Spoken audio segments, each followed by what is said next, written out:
다들 어서 오십시오. 어서 오십시오. 오늘은 출산율 얘기를 할 거예요. 한국도 지금 출산율이 전 세계 바닥이잖아요. 전 세계에서의 바닥인데 중국 출산율에 대해서도 한번 다뤄볼까 합니다. 한국 출산율이 0.72. 작년 출산율이 0.72. 와. 전 세계 1위죠, 그죠? 안 낳는 걸로 1위. 아무튼 오늘 전반적으로 얘기를 할 건데 물론 출산율 얘기를 하면 아무리 이 내용이 중국 출산율 관련된 거라 해도 한국 출산율 얘기를 뺄 수가 없어. 왜냐하면 저출산율의 표본 국가가 지금 전 세계적으로 한국이에요. 그러니까 출산율이 떨어진다. 그러면 한국을 보면서 공부를 해. 전 세계가 그래. 인도는 늘고 있어. 인도는 여전히 늘고 있고 아프리카가 대박이야. 아프리카가 거기는 인구 풍족. 아프리카가 엄청 많이 나. 니제르 6.66이라고요? 야, 그건 무슨 출산율이야, 그건? 호감 가다 어떤 부부가 아기를 6명, 7명을 낳았다라더라. 8명, 10명 낳았다. 가끔씩 가다 그게 있는데 지금 그거 평균 출산율 아니야.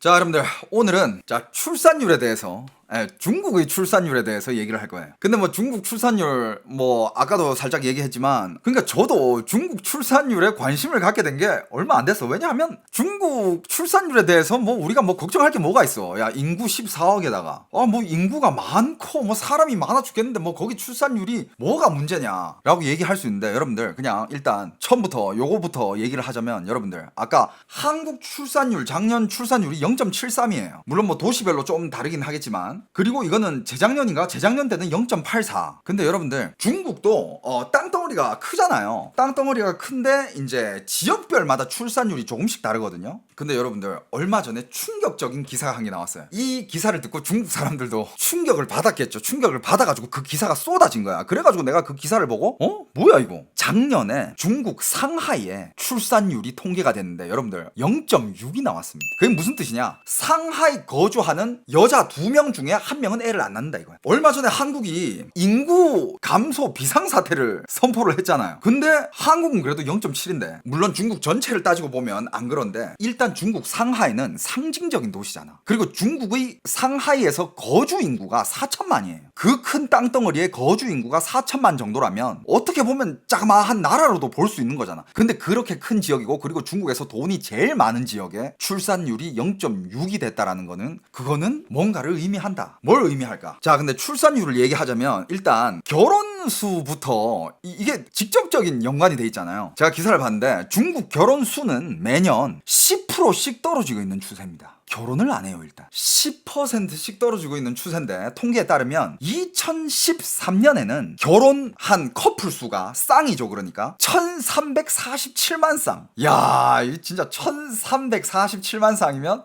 진짜 인구가 많은 나라긴 해요. 그죠? 어마어마한 결혼 수잖아. 근데 여러분들 2022년에 얼마나 결혼했는지 알아요? 10년 후의 2022년에는 683만 쌍밖에 결혼을 하지 않았습니다. 반토막이 났어요.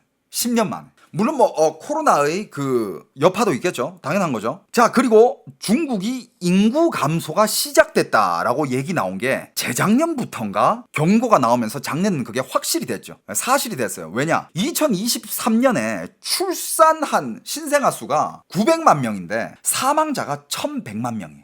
간단하게 따지면 200만 명 인구 감소가 200만 명이 줄어든 거예요. 그래프를 한 개 가져왔는데 이거는 한눈에 그냥 딱 알아볼 수 있게끔 딱 정리를 잘 해놨어. 자, 여러분들 1929년부터 2022년까지 매년마다 태어난 신생아 수의 수예요. 야, 이 그래프를 보고 일단 1929년부터 이렇게 통계가 됐는데, 물론 옛날에는 통계 시스템이 지금처럼 그렇게 발달되지는 않았으니까 차고도 살짝 있겠지만 그냥 참고 자료를 봐주세요. 자, 1929년 이때도 500만 명이야. 야, 진짜 진짜 인구 야, 이때도 500만 명씩 태어나다가 그 시절에 1920년 자, 그러면서 1944년을 마지막으로 1945년부터 1000만 명을 찍기 시작합니다. 매년마다 1000만 명이 태어나요. 그러다가 이제 그래프가 올라오면서 1200, 1300, 1500, 1700 이렇게 가다가 1962년부터는 매해마다 2000만 명씩 태어나기 시작합니다. 이때는 그냥 물론 저도 뭐 역사 선생님이 아니기 때문에 뭐 역사 공부를 해본 적은 있지만 다 기억은 못해요. 예, 이때가 아마 인구가 이렇게 기하급수적으로 늘어난 거는 그때 이제 모택동 당시에는 애를 무조건 낳아라, 많이 낳아라, 예, 이런 정책이었잖아요. 무조건 많이 낳아라. 그러고 낳다가 이제 1990년대 오면서 1990년대 후반부터는 이제 2천만 명에서 떨어져서 이제 조금씩 줄어들기 시작해요. 요때 이제 많은 그 뭐라 해야 될까? 물론 이 중간에 1자녀 정책도 한 몫을 하겠죠. 뭐 이런 것들 때문에 뭐 이제 신생아 수가 점점 줄어들었고 조금 줄어들다가 근데 이제 밑으로 오면 올수록 자 1945년도에 시작해서 2021년에 마지막으로 1000만 명 단위를 찍습니다. 2021년에 1000만 명 단위를 찍고 2022년에는 이제 1000만 명이 깨져요. 야, 근데 그래도 많다. 이러니까 인구가 14억이 됐겠죠. 한동안은 이제 뭐 15억 찍나 하다가 아직도 기억나는 게 이게 어떤 느낌이냐면 제가 처음에 중국 갔을 때는 그때는 인구가 12억도 좀 안 됐어. 12억 될까 말까 그러다가 어느 순간 12억이 넘었다 얘기가 들렸어. 그냥 중국에서 이제 유학하면서 크면서 그러다가 13억 얘기가 갑자기 나왔어. 13억 되나? 13억? 그러다가 13억이 넘어가고 14억 얘기가 나오는 거야. 그러다가 14억? 야, 이건 뭐 얼마까지 가려나? 근데 14억이 됐어. 그러다가 이제 15억 얘기가 나왔는데 15억이 넘어섰다라는 얘기는 이제 오랫동안 이제 안 들렸죠. 계속 14억대 15억 가나 하다가 14억에 지금 머물러 있고 이제 인구 감소가 시작됐습니다. 그게 이제 2023년부터 인구 감소가 시작됐는데 근데 이것 때문에 왜 이제 이 출산율 문제가 제기가 됐냐면 인구 감소의 줄어드는 속도가 너무 빠른 거야. 그러니까 지금은 중국에 인구가 많죠. 14억 얼마나 많습니까? 근데 이게 인구 감소의 속도가 그러니까 출산율이 뚝뚝 떨어지는 게 보여. 그리고 얼마 전에는 또 인구 1위의 타이틀을 인도한테 내줬죠. 인도가 중국보다 한 2천만 명이 더 많아. 지금 인도가 1위예요. 맞아. 자, 일단 중국의 인구 감소에는 여러 가지 요인이 있습니다. 여러 가지 요인이 있어요. 그 요인들 중에 정말 많은 사회적 현상들과 뭐 여러 가지 요인들이 정말 많았어. 그걸 제가 다 요약해서 가져와 봤는데 뭐 여러 가지가 있는데 여러분 한번 들어보세요. 그리고 여러분들이 거기에 대해서 동의를 하는지 안 동의하는지 이것도 한번 생각해 보세요. 그리고 이 컨텐츠를 볼 때는 그것도 한번 비교해봐. 한국이랑 한번 비교해보면서 한번 생각을 해봐요. 혹시 이런 사회적인 현상이나 이유들이 한국에도 적용이 되는지 한번 생각을 하면서 들어보면 이 컨텐츠 재밌을 겁니다. 자, 일단 중국에서 인구 감소 그 다음에 출산율이 떨어지는 이유 중에 일단 제일 많이 거론이 된 게 이겁니다. 한자녀 정책. 여러분들 중국 한자녀 정책에 대해서는 알죠? 그러니까 오랜 기간 동안 중국에서는 인구가 폭발할까봐 이제 매 집마다 자녀는 한 자녀만 낳을 수 없다라는 이 정책이 있었어요. 그래가지고 여러분들 제 주위에 제 중국에서 유학할 때 제 동창들 보면 집에 다 하나였어, 자식이. 제 그렇게 중국에서 오래 있으면서 집에 자녀가 2명 있는 자녀 내 친구 중에 딱 1명 있거든요. 동생이 1명 있더라고. 근데 하는 얘기가 그때 동생을 낳으면서 벌금을 엄청 냈다고 합니다. 그 친구 집이 그렇게 잘 사는 편은 아니지만 벌금이 어마어마했습니다. 그러니까 그때 이제 인구 컨트롤을 했기 때문에 말 그대로 신생아가 그렇게 많지가 않잖아. 많지가 않았고 그때 1자녀 정책 때 태어난 사람들이 지금 이제 결혼을 하니까 결혼 수가 이제 일단 확 줄어드는 거죠. 그러니까 그때 1자녀 정책을 펼치면서 젊은이들이 많이 없어졌죠. 많이 줄어들었죠. 자, 또 이 표를 가져왔습니다. 이거는 중국의 결혼표예요. 결혼표. 지금 폐지됐죠. 그러면 지금 폐지됐어. 지금은 중국에서 낳는다 하면 땡큐해. 1자녀 정책에서 2자녀 정책으로 변했다가 지금 3자녀까지도. 근데 사람들이 안 낳아. 옛날에는 낳고 싶어도 못 낳는데 지금은 낳아라 해도 안 낳아. 오늘 그 이유에 대해서 다룹니다. 자, 일단 여기 보시면 이게 1985년부터 결혼한 커플의 쌍. 여기 보시면 1985년 이럴 때는 831만 쌍이 결혼을 했어요. 그 다음에 951만 쌍, 934만 쌍 뭐 이러다가 2008년부터 2018년 요 한 10년 동안이 다 1000만 쌍 이상씩 결혼을 합니다. 1000만 쌍 이상씩 결혼을 하는데 이제 중국이 비상을 느꼈다는 게 뭐냐? 자, 봐봐요. 2018년에 1000만 쌍, 그 다음에 2019년에는 927만 쌍, 2020년에 814만 쌍, 2021년에는 764만 쌍, 그리고 여러분들 2022년에는요 더 줄었어. 이 표에는 안 나와 있는데 제가 자료를 찾아보니 683만 쌍까지 줄어들었습니다. 매년마다 결혼하는 인구수가 10%씩 막 줄어요. 근데 여러분들 생각해봐. 결혼하는 수가 이 정도로 줄어들면 애기 낳는 수는 이것보다 더 빨리 떨어지겠죠. 그리고 심지어 여기서는 애를 안 낳으려는 신혼부부들도 엄청 많아요. 지금 중국에는. 지금 중국에서 무슨 얘기가 나오고 있냐면, 맞아요. 지금 여러분들이 다 얘기하는데, 그래봤자 한국한테 안 되지. 한국이 최고지. 지금 한국이 제일 위기지라고 하는데, 중국의 전문가들은 이러다가 한국 따라 잡는다라고 얘기를 하는 게, 이게 한국은 그래도 그래프를 보면 약간 이런 느낌이야. 이러다가 약간 이렇게 해가지고 요런 느낌이에요. 지금 요런 느낌인데, 중국은 지금 이러다가 아마 여기 이렇게 있다가 지금 이렇게 되고 있어. 지금 너무 이게 곡선이 가팔라요. 지금 그런 상황입니다. 자, 1자녀 정책이 이렇게 뭐 인구가 줄어드는데 또 한 역할을 했으면 또 다른 게 뭐냐면, 그리고 요즘 중국에서는 이것도 있어요. 옛날에는 결혼하는 나이가 다들 진짜 빨리 했어요. 근데 이건 뭐 한국이랑 비슷한 건데, 옛날에는 결혼하는 나이가 빨랐어. 근데 지금 중국도 결혼하는 나이가 엄청 늦어졌습니다. 자, 여기도 통계가 있는데 2010년 중국 여성의 평균 결혼 나이는 24살이었습니다. 24살이었는데 지금 2020년은 평균 28살이 되고요. 근데 이건 진짜 전 중국의 평균이잖아. 근데 중국에서는 또 이런 통계를 따로 내요. 대도시 통계 있잖아. 그게 뭐냐면 샹베이 광션. 이건 들어보셨죠? 상하이, 베이징, 광저우, 심천,深圳까지. 샹베이 광션이 어떻게 보면 중국을 대표하는 4대 도시인데, 샹베이 광션의 통계는 또 달라요. 어느 정도까지 다르냐면 거기는 더 늦어. 상하이만 봐도 평균 여자 초혼 나이가 31살까지 늦어졌어요. 그런 상황입니다. 꽤 많이 늦어졌어요. 중국에서 따지면. 중국 상황을만 보고 했을 때 한국이랑 비교하면 한국이 더 늦지. 그러니까 여러분들, 한국은 지금 인구 감소의 전 세계 교과서입니다. 전 세계가 다 지금 인구 감소를 지금 맞이하고 있는 상황에서 한국이 지금 어떻게 하고 있는지를 굉장히 주목하고 있어요. 전 요번에 그것도 몰랐던 건데, 여러분들, 한국이 근 15년, 16년 사이에서 한국의 인구를 늘리기 위해서 한국이 돈을 얼마나 썼을 것 같아요, 여러분들? 2천억 달러를 썼대. 정말 전 세계를 둘러봐도 출산 장려금을 이렇게 많이 쓴 나라는 한국밖에 없어. 하지만 한국은 그렇게 돈을 쏟아부었는데 그 돈 다 어디 갔지? 2천억이면 지금 환율로 따지면 약 280조입니다. 근데 얼마 전에 뭐 부동산 그거 뭐 정책 또 나왔잖아. 그 뭐 신혼 부부들 위해서 더 아이를 많이 낳는 거를 장려하기 위해서, 신혼 부부들 위해서 뭐 부동산에 무슨 뭐 대출부터 이런 거 해가지고 돈을 뿌리잖아. 뭐 27조도 뿌리고 40조도 뿌리고, 그것까지 다 합치면 300조 넘었어. 그 돈 다 어디 갔지? 진짜 내 말이, 야, 300조 중에 그냥 뭐 정책이고 나발이고 다 필요 없이 그냥 애를 낳고 싶은데 돈이 없어서 못 낳는 커플들한테 1억씩만 지원해줬어도 다 낳지 않았을까? 안 그래요? 야, 300조면 1억이 몇 개죠?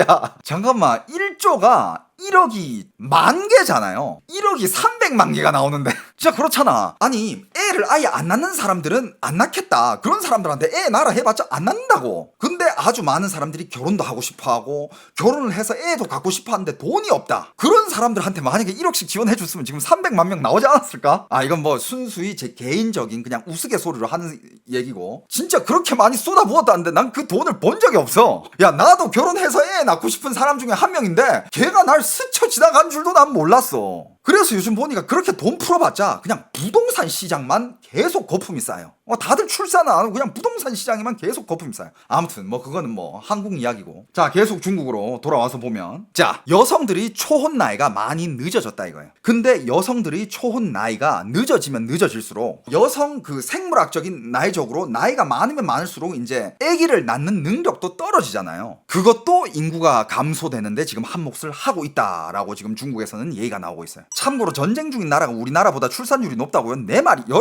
야, 아까 그거 어디 갔어? 이 그래프 내가 방금 보여준 거, 이게 지금 중국 1929년부터 2022년까지 애 낳았던 매해마다 애를 낳았던 숫자거든요. 근데 지금 여기 50년대 60년대 이때는 전쟁이지 않았을까? 이때 분명히 그 전쟁의 시기가 있을 텐데, 야, 전쟁 통해서 애 이렇게 많이 나.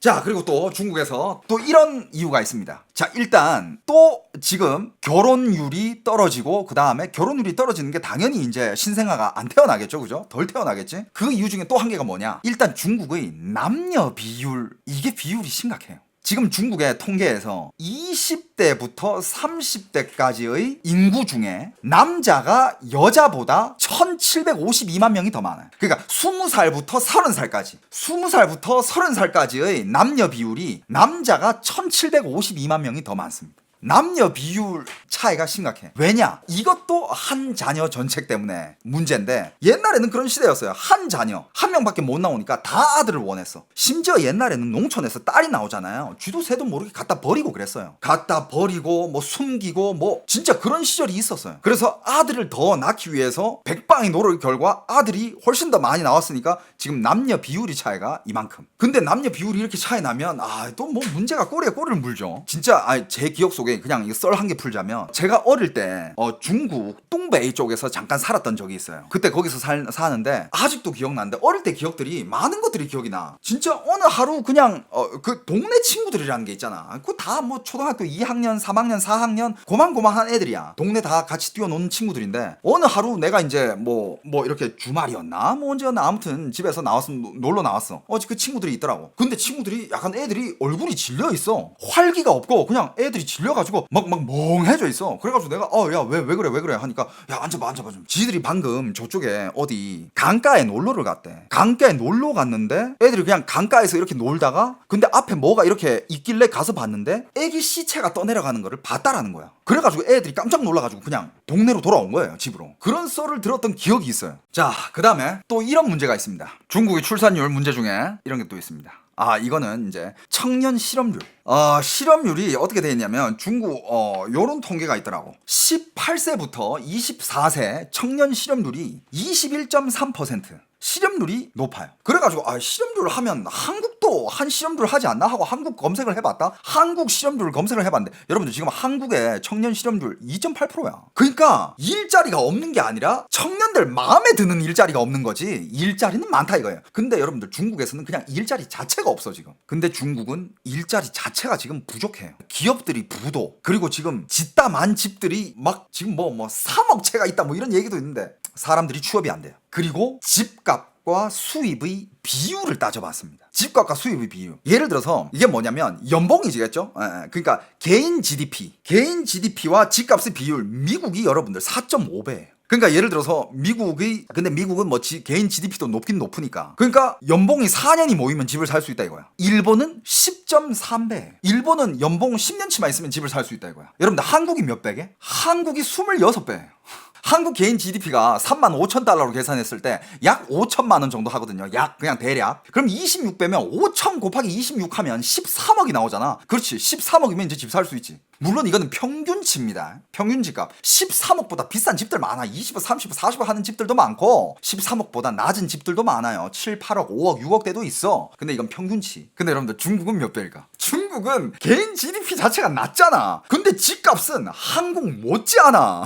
야 진짜. 물론 뭐 대도시 위주로 봤을 때 한국보다, 서울보다 집값 비싼 도시 많아. 베이징만 들어가도 난리 나요. 근데 중국 전체를 봤을 때 중국의 연봉과 집값의 비율은 35배. 한국보다 훨씬 높아.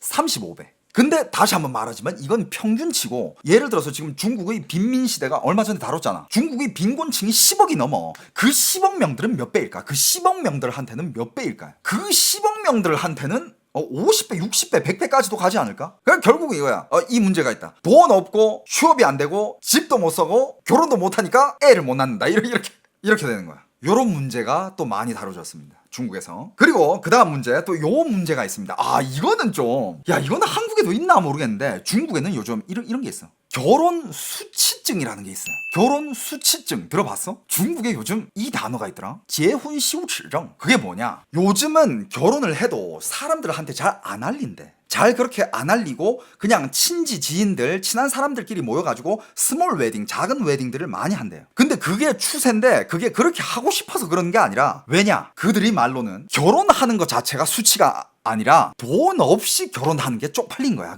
그러니까 여전히 결혼 시장에는 물론 비즈니스처럼 하는 결혼도 있겠지만 정말 좋아해서 하는 결혼도 있잖아요. 근데 남자든 여자든 뭐 가진 것도 없어, 뭐 집도 없고 차도 없어. 그런데 이제 사랑하니까 결혼을 하는데, 하지만 이런 거지. 요즘 뭐 중국도 SNS 어마어마하잖아요. SNS에 보면 다들 결혼하는 거 보면 하객들도 많이 오고, 성대한 결혼식에 뭐 사람들도 축하 많이 하러 와고, 뭐 의리의리하게 하는 결혼들이 많기 때문에 요즘의 젊은이들이 그런 걸 보면서, 와, 난 이렇게 결혼 못 하는데, 이렇게 못 하니까 난 이건 내 결혼식을 알리면 이거 좀 쪽팔리겠다 이런 마음을 가진대. 요즘 세대들이 생각이야. 아니 그냥 사랑해가지고 결혼하면 솔직히 그냥 결혼식은 그냥 형식 아니야? 그냥 뭐 친지 지인들 많고 가족 친척들 많고 뭐 부모님 친구들 많으면 하객들 많이 오는 거고, 그게 아니라면 그냥 걸맞게 그냥 짝마한 데서 결혼하면 되는 건데 사랑해서 같이 사는 게 중요하지 뭐 그 형식이 중요한가? 근데 요즘의 중국 젊은 세대들은 그게 중요한가 봐. 쪽팔려서 결혼을 못하는 게 있대. 왜? 돈이 없으니까. 결혼식 할 돈이 없어. 어떤 사람들은 결혼할 때 중국의 그 결혼 문화 있잖아. 일단 중국의 남자들은요 이게 더 심해졌어. 왜냐하면 중국 여자가 없으니까. 중국의 남자들은 일단 결혼하려면 집부터 있어야 돼. 무조건 있어야 돼. 집 없으면 그 여자 집안에서 결혼 반대해. 집 있어야 되고, 집 있으면 이제 또 뭐 있어야 돼? 여자를 데려올 때 차일리, 우리 한번 다뤘었잖아. 여자랑 결혼할 때 여자 쪽 집에다가 돈을 줘야 돼요. 차일리 지금 여러분들 차일리 지금 시세가 차일리도 시세가 있더라. 지역마다 다른데 요즘은 우수완, 이거 되게 평범한 거래. 우수완이 얼마냐? 한국 돈으로 1억이. 일단 너 집 있어야 돼. 직업도 있겠지. 집도 있어야 되고, 그 다음에 차도 있어야 되고, 뭐 차는 그렇다 쳐. 집이 되게 중요해. 그 다음에 오케이, 그러면 이제 우리 딸을 데려갈 수 있는데 네가 우리 딸 데려가면서 우리 집안에다가 1억은 줘야 된다. 1억은 되게 보통적인 숫자. 2억, 3억, 4억까지 요구하는데도 엄청 많아. 이런 문화가 지금 중국에는 자리가 잡혀 있어. 한국은 요즘 그래도 물론 집안에 따라 다르겠지만 요즘 대부분 보면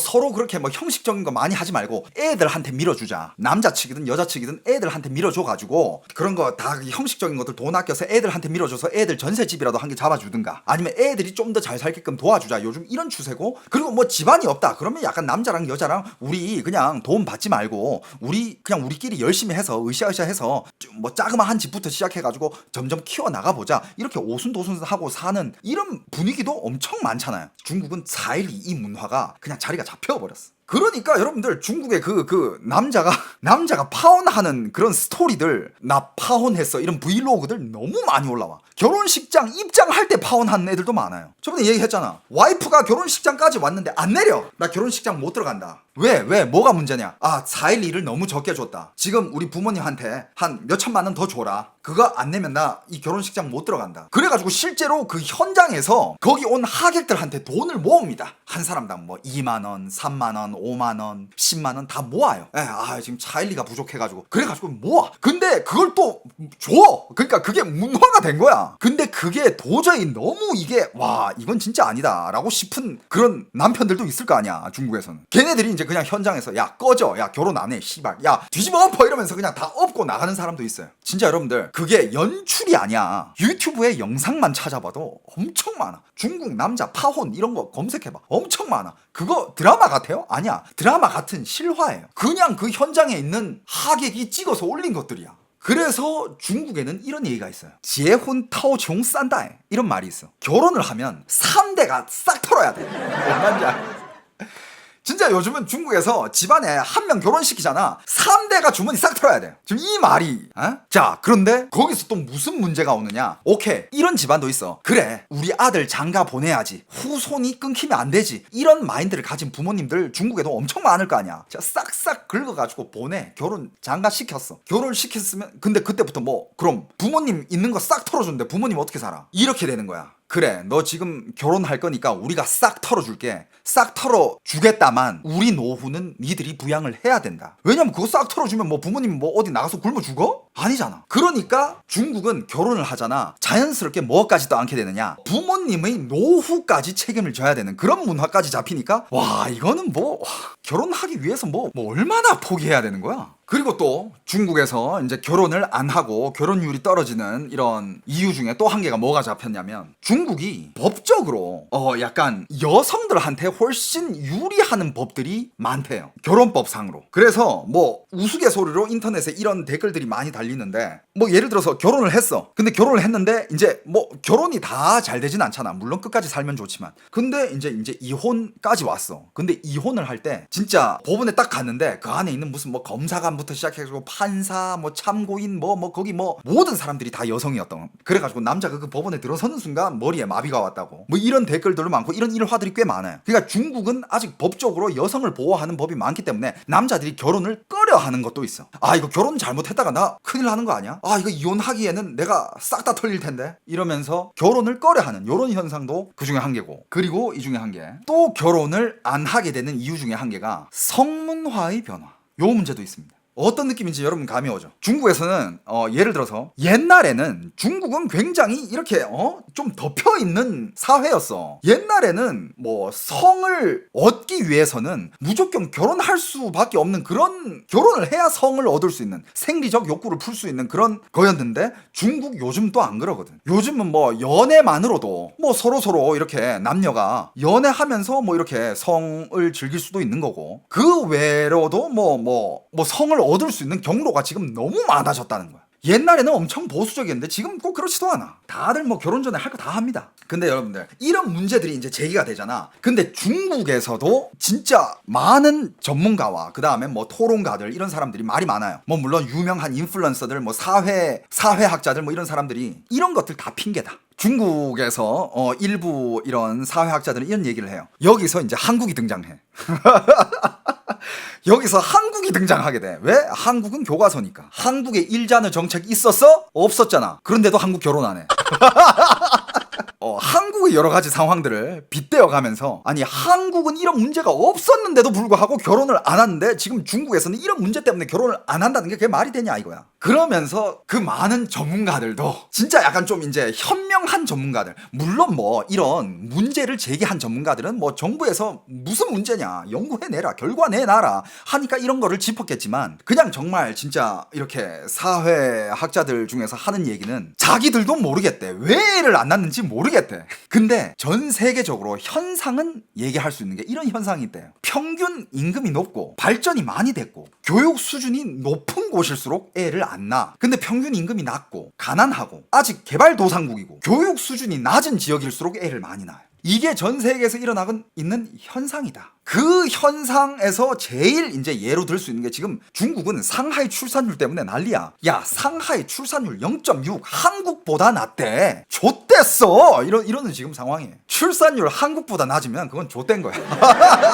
중국의 기준상. 한국도 그래도 아직 0.7대를 유지하고 있는데, 상하이, 어떻게 보면 상하이가 인구가 4천만이고 한국 5천만이고, 상하이는 그냥 작은, 어떻게 보면 작은 잘 사는 나라로 봐도 무방해. 근데 거기서 이렇게 0.6의 출산율, 2명 중에서 1명은 안 낳는다 라는 출산율 통계가 나왔으니 뒤집어진 거지. 그리고 요즘, 그러니까 90후 00후, 얘네들이 어떻게 보면 새로운 세기의 첫 세대 어른들이잖아요. 그러니까 중국에서는 90호, 00호 얘네들을 같이 묶어. 90년대생들, 그 다음에 2000년대생들. 얘네들이 마인드는 약간 마인드가 그러니까 약간 세뇌를 당했다고 해야 되나? 그 마인드가 너무 강해. 그러니까 이건 전 개인적인 얘기인데, 저는 비혼주의자가 절대 아니에요. 뭐 방송에서 여러 번 말을 했지만, 저는 진짜 좋은 사람이 나타나고 뭐 기회가 되면 전 결혼도 하고 전 자식도 낳고 싶어요. 자식은 뭐 물론 와이프랑 상의를 해야 되겠지만 능력이 될 때까지 전 낳고 싶어. 그리고 저도 제 가족을 꾸리고 싶고, 전 그거를, 그런데 강요하진 않아. 뭔 말인지 알죠? 하지만 내가 살다가 내 짝을 못 만날 수도 있잖아요. 정말 마음에 드는 사람이 없어가지고 전 억지로 하는 결혼은 싫거든요. 그럼 못 만나면 혼자서라도 행복하게 살자. 그러니까 반반이야. 약간 결혼을 할 수 있으면 너무 좋을 거고, 못한다 하더라도 받아들이겠다. 난 약간 그런 입장인데 50-50. 근데 지금 90후랑 00년대생들은 아예 그냥 결혼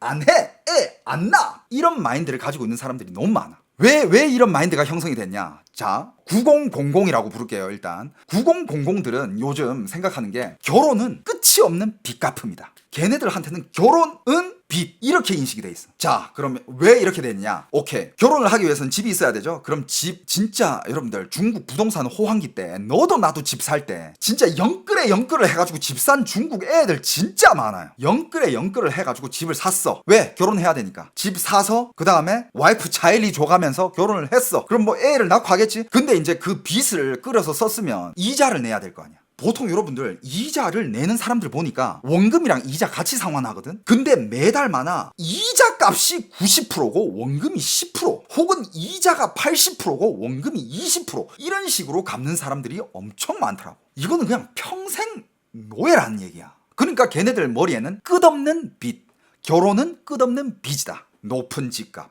교육비, 어떤 사람이 이런 인터뷰를 했어요. 그래, 왜 애를 안 낳냐고? 애 낳을 수 있어. 애 낳을 수 있대. 키울 수 있어. 얼마든지 키울 수 있어. 만약에 뭐 요즘 시대가 그냥 애를 낳아가지고 애도 그냥 뭐 한 집안의 그냥 뭐 일원으로서 나중에 그냥 애가 크면 가서 이제 밭에 가가지고 그냥 밭이나 메고 같이 살 그런 애는 키울 수 있다 이거야. 근데 요즘 시대가 그게 아니잖아. 애를 낳으면 부모 입장에서 다른 애들이 다 하는 거 안 시켜줘야 돼? 다 시켜줘야 되지. 피아노 배우고 뭐 배우고 뭐 학원 보내고 무슨 뭐 교육비에다가 뭐 시키고 뭐 운동에 뭐 요즘 애를 낳으면 그런 거를 자연스럽게 각오를 해야 되는 거기 때문에 못 낳는 거야 라고 얘기하는 이 9000들이 목소리가 커요. 근데 거기에서 이건 또 한국 얘기인데 한국은 한술 더 떠져가지고 요즘 야 애들한테 명품을 왜 입히지? 요즘 애들 무슨 놀이터나 뭐 방과 후나 뭐 애들 모인데 가보면 애들 몽클레어 입고 있다며 디올 백 메고 있고 애들한테 그걸 왜 해줘야 되지? 요즘 한국에 그건 문제야. 아니 나 진짜. 근데 또 부모 입장에서는 그 마음이 아니래. 부모 입장에서는 그걸 왜 해줘? 안 해준다. 하지만 애기가 와서 조른데 애들 다 그거 입고 있다고. 나도 입고 싶다고. 그럼 부모가 또 듣다 보면 그 어린 마음을 또 이해하잖아. 애들이 다 하는 거 얼마나 하고 싶어 할까. 그러면서 그 200만 원짜리 300만 원짜리 잠바를 뭐 꾸역꾸역 최신 아이폰 안 들고 다니면 왕따 당한다고요? 진짜 배가 불렀어. 야 진짜 나 그런 환경에서 애 키우기 싫다 진짜로. 와 이거 진짜 애가 갑자기 예를 들어서 내가 애를 낳았어. 유치원을 보냈어. 초등학교를 보냈어. 애가 어느 날 갑자기 와서 아빠 우리 집 몇 평이야? 아빠 연봉은 얼마야? 그걸 왜 물어봐? 애들이 물어봐서. 그리고 아빠 몽클레어 한 개 사줘. 그건 왜? 애들이 다 입고 있어. 최신 아이폰이랑. 이런 애를 야 진짜 애를 이런 환경에서 와. 자, 계속 중국 얘기를 할게요. 이 출산율 문제는 일단 어떻게 보면 한국이 일단 지금 탑이고, 근데 지금 중국을 오늘 왜 다루게 됐냐면 중국이 지금 한국을 바짝 쫓아오고 있다라는 그런 맥락인 건데, 자 계속 가보겠습니다. 자 그리고 요즘 중국의 9000 애들은 또 이런 생각을 한다 합니다. 일단 지금 혼자 사는 게 너무 좋다 이거야. 예를 들어서 중국에서 뭐 내가 예를 들어서 월급이 뭐 한 한국 돈으로 100만 원이라 치자. 뭐 한 30만 원 집세 내고. 그 다음에 뭐 자기가 하고 싶은 거 하면서 뭐 대출 갚을 필요도 없고 뭐 먹고 싶은 거 그냥 먹고 그냥 혼자 사는 게 일단 너무 편해. 그런데 예를 들어서 이거야. 혼자 사는데 지금 행복도가 100이야. 근데 결혼을 했는데 만약에 행복도가 50으로 줄어든다면 그 결혼은 하지 않겠다라는 마인드를 가지고 있어요. 아니 결혼을 하면 더 행복해져야지. 결혼해서 마이너스가 되면 그런 결혼을 왜 하냐고. 그 결혼을 할 바에는 난 그냥 차라리 혼자 살겠다. 이 마인드가 또 박혀 있다고 합니다. 그리고 이런 식으로 어른들이 야 너 그러다가 나중에 혼자 고독사해 이렇게 잔소리를 하잖아요. 그럼 이렇게 대답을 해요. 25살 때부터 65까지의 자유와 행복을 누렸으면 65부터 죽을 때까지의 살짝의 고통은 난 감수할 수 있다. 뭐 말인지 알죠? 자 근데 살짝 좀 맥락이 달라. 그러니까 얘네들 생각이랑 그러니까 중국의 9000 세대 애들이랑 뭐 7080 세대 애들이랑 생각이 많이 달라요. 예를 들어서 내가 솔로로 살아. 25부터 65살까지 그냥 내 혼자 살면 그동안 그렇게 자유를 누릴 거고 아무 부담 없을 거고 어디 무슨 뭐 대출을 안 갚아도 되고 이자를 안 내도 되고 뭐 누구 자식 때문에 자유가 구속될 필요도 없고 25부터 65까지 편안하게 살았으면 65부터 그 후에 그 노후까지 살짝의 고통은 감내하겠다. 근데 만약에 지금 결혼을 해가지고 애를 낳는다 그럼 25살부터 죽을 때까지는 고통뿐만 있을 거기 때문에 그거는 가성비가 좋지 않다. 이런 스탠스입니다. 결혼 안 하는 게 가성비가 좋다. 이런 얘기까지 나와. 야 이거 진짜 좀 너무해. 전 그래도 사랑을 믿는 편이거든요. 전 그래도 저희 운명 같은 사랑이 어딘가에 있을 거라고 저는 여전히 믿고 있고 전 결국 결혼을 할 거고 저는 진짜 가정을 꾸려서 행복하게 살 거라는 그런 희망을 놓지 않고 있어요. 근데 얘네들 와 너무 현실적이야. 너무 그냥 정감 1도 없어. 그리고 이것도 있습니다. 애기를 낳고 애를 열심히 키워가지고 애가 사회에 나오잖아. 애를 키운다고 잘 키운다고 해가지고 노후가 보장되지 않는다. 이것도 얘네들은 명확해. 왠지 알아요? 그 0090들이 얘기를 합니다. 우리가 30년 동안 자식을 해봤으니까 우리가 알아. 야, 뭐 자식 낳으면 노후가 보장된다고? 야, 나 자식 경력 30년이야. 지금 우리 부모님 노후 보장돼 있어? 야, 지금 내 혼자도 지금 죽기 일보 직전인데 노후 보장? 꺼져. 이렇게 되는 거야. 나 이게 너무 웃겼어. 와, 생각의 차원 발상이 달라. 나 이거 진짜 자료 검색하면서 진짜 계속 막 아우 너무 재밌는 거야 이게. 자식 경험 수십 년에서 나온 야 어떻게 이렇게 생각하지? 그리고 또 이 문제가 나오고 있어. 그리고 중국도 여전히 좀 이렇게 아직 낙후된 지역이라든지 아직 좀 농촌 지역들은 그래도 출산율이 괜찮아요. 참 이게 신기해. 중국도 아직 좀 개발이 덜 된 지역들이 출산율이 좋아. 상하이, 베이징 이런 데는 출산율 지금 한국이랑 더 낮거나 비슷해요. 베이징은 또 무슨 문제가 있는지 알아? 베이징은 거기는 더 심해. 베이징은 무슨 문제가 있냐면 이것도 중국의 사회적인 문제인데, 중국은요 예를 들어서 내가 베이징 사람이야. 아니 예를 들어서 내가 무슨 다른 데 무슨 어디 시안 사람이야. 아니면 내가 무슨 길림 사람, 영길 사람이야. 다른 지역 사람들이 베이징 가서 못 살아. 혹은 다른 지역 가서 마음대로 못 살아요. 그 살려면 여러 가지 수속이 필요하고 약간 해외 가듯이 비자 이런 거를 만들어야 다른 지역에 가서 살 수 있어. 그러면서 베이징에서는요, 베이징의 있는 또 여자들은 그래도 베이징의 결혼 조건이 뭐냐? 일단 집 있고요. 베이징 호구가 있어야 돼. 베이징에서는 베이징 호구 아닌 사람은 또 취급을 안 해줘. 심지어 자기 자신도 베이징 사람이 아닌데 베이징 호구 없는 상대방을 취급을 안 해줘. 남자든 여자든. 왜? 자신은 베이징에 정착을 해야 되니까. 베이징 호구를 보는 거를 어떻게 보는지 알아? 차를 봐요. 데이트하면 차 있나? 차 있다 하면 차를 몰고 나올 거 아니야. 차 번호판을 봅니다. 차 번호판이 찡으로 시작해야 돼. 베이징 할 때 찡. 얘 북경차. 북경 사람이네. 오케이. 근데 다른 지방 번호판이다? 진짜 한국보다 심하다니까. 어떤 면을 보면 진짜 정이 1도 없어요. 그래도 방금 우리가 얘기한 그 애기들한테 사주는 명품 잠바, 명품 코트 이런 것들은 어떻게 보면 그것도 정이거든. 부모님이 자식에 대한 정이잖아. 왜냐하면 자식이, 우리도 어릴 때 다들 게임기 가지고 있어. 다들 워크맨 가지고 있어. 다들 나이키 운동화 가지고 있어. 나도 사줘. 약간 이런 거랑 비슷한 거 아니야. 부모님이 자식에 대한 정에서 나오는 건데, 여기는 진짜 사람과 사람 사이에 정남이가 없어. 한국 차 번호는 지역 차별한다고 지역명 없어졌는데 중국은 여전히 있어요. 베이징에서 결혼을 하려면 베이징 사람이 아니면 또 힘들어요. 아니면 베이징 호구가 있던가, 네가 뭔 수를 써서라든 베이징 호구가 있었던가. 그래서 지금 9000 세대들한테서는 중국 결혼 분위기는 더 이상 사랑으로 일생을 함께 약속하는 이런 결혼이 아니라 약간 비즈니스죠. 기업 합병 같은 느낌이지. 집, 차, 직업, 사이리 얼마? 1억. 그리고 또 중국의 요즘 세대들이 결혼 안 하는 문제 중에 이 문제도 있습니다. 요거는 한국도 왠지 적용이 될 것 같은데, 봐봐 무슨 문제가 있냐면 이것도 재밌어요. 요즘 9000 애들은 부모와 관계가 너무 가깝다. 요즘은 예를 들어서 요즘 애들 어디 가나 요즘 스마트폰 세대 그냥 심심하면 영상통화에다가 부모가 자식한테 뭔가를 해주는 게 그게 어렵지 않잖아. 옛날처럼 부모가 고향에서 바리바리 싸가지고 들고 가가지고 자식 기다리고 집 앞에 있다가 자식 퇴근하면 왔나 이러면서 집에 들어가서 이것저것 해주고 하루 이틀 있다가 또 고향 내려가고, 자식은 일하느라 바쁘고 핸드폰도 없지. 전화하려면 공중전화나 집전화로 이제 전화를 해야 되고, 전화기가 없었을 때는 편지 써야 되고. 중국입니다. 중국. 옛날엔 그런 세대였잖아. 근데 지금은 멀리 떨어져 있지만 부모랑 자식은 거의 붙어 있는 거야. 영상통화면 영상통화. 너 필요해? 띡띡띡 스마트폰으로 그냥 배달 완료. 그냥 진짜 24시간 실시간으로 그냥 연결돼 있어. 진짜 중국의 70, 80 이때 때만 봐도 핸드폰이 막 보급됐던 시절이 아니잖아요. 전화기에서 삐삐 그 다음에 핸드폰으로 넘어가던 세대였잖아. 진짜 지금도 생각해보면 저도 옛날에 고등학생 때 16살, 15, 16살 때 이때 숙소 생활을 하면 물론 부모님이랑 자주 연락해야 된다는 거 알지만 그 연락 한번 하는 게 그게 쉽지가 않아. 뭔가 오늘 내가 이제 그래 오랜만에 엄마한테 연락 한번 하자. 그러면 일단 기숙사 어디 이제 공중전화 부스까지 가서 전화 카드 몇 분 남아있는지 확인하고 요 정도면 이제 통화할 수 있겠다 하고 이렇게 딱 꽂아가지고 이제 자세 잡고 자 이제 전화를 해보자. 근데 이 자세 잡고 이게 할 때까지가 보통 그때는 주기가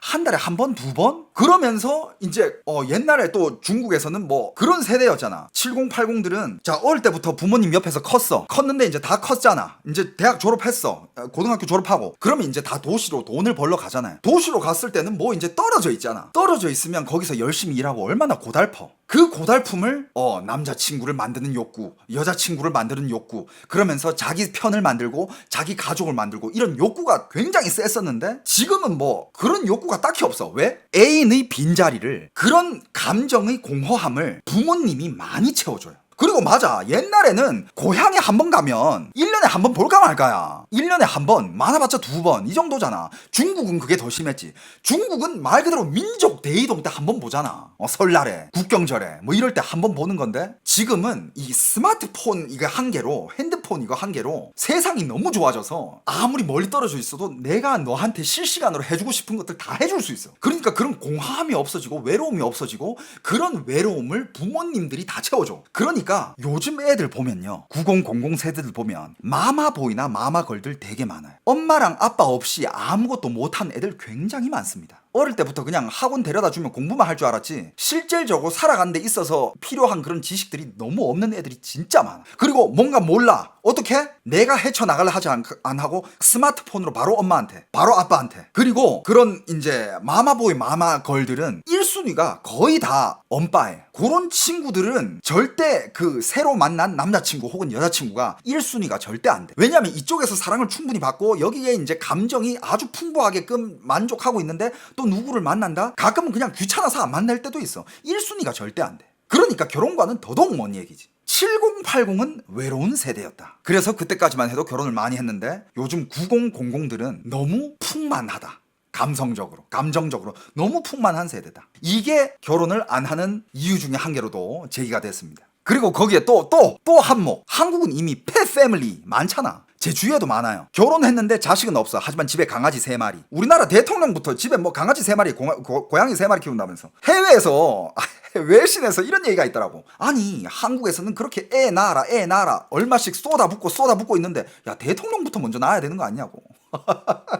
대통령의 이 가정만 봐도 지금 이게 한국의 표본이다. 결혼한 남녀가 자식 없이 고양이 3마리, 강아지 3마리. 외신에서는 이렇게 얘기해. 아니, 한국 대통령이 맨날 뭐 애들한테 애기 낳아라 하지 말고 지부터 먼저 낳아서 보여줘야 되는 거 아니냐고. 그거 듣고도 엄청 웃었는데.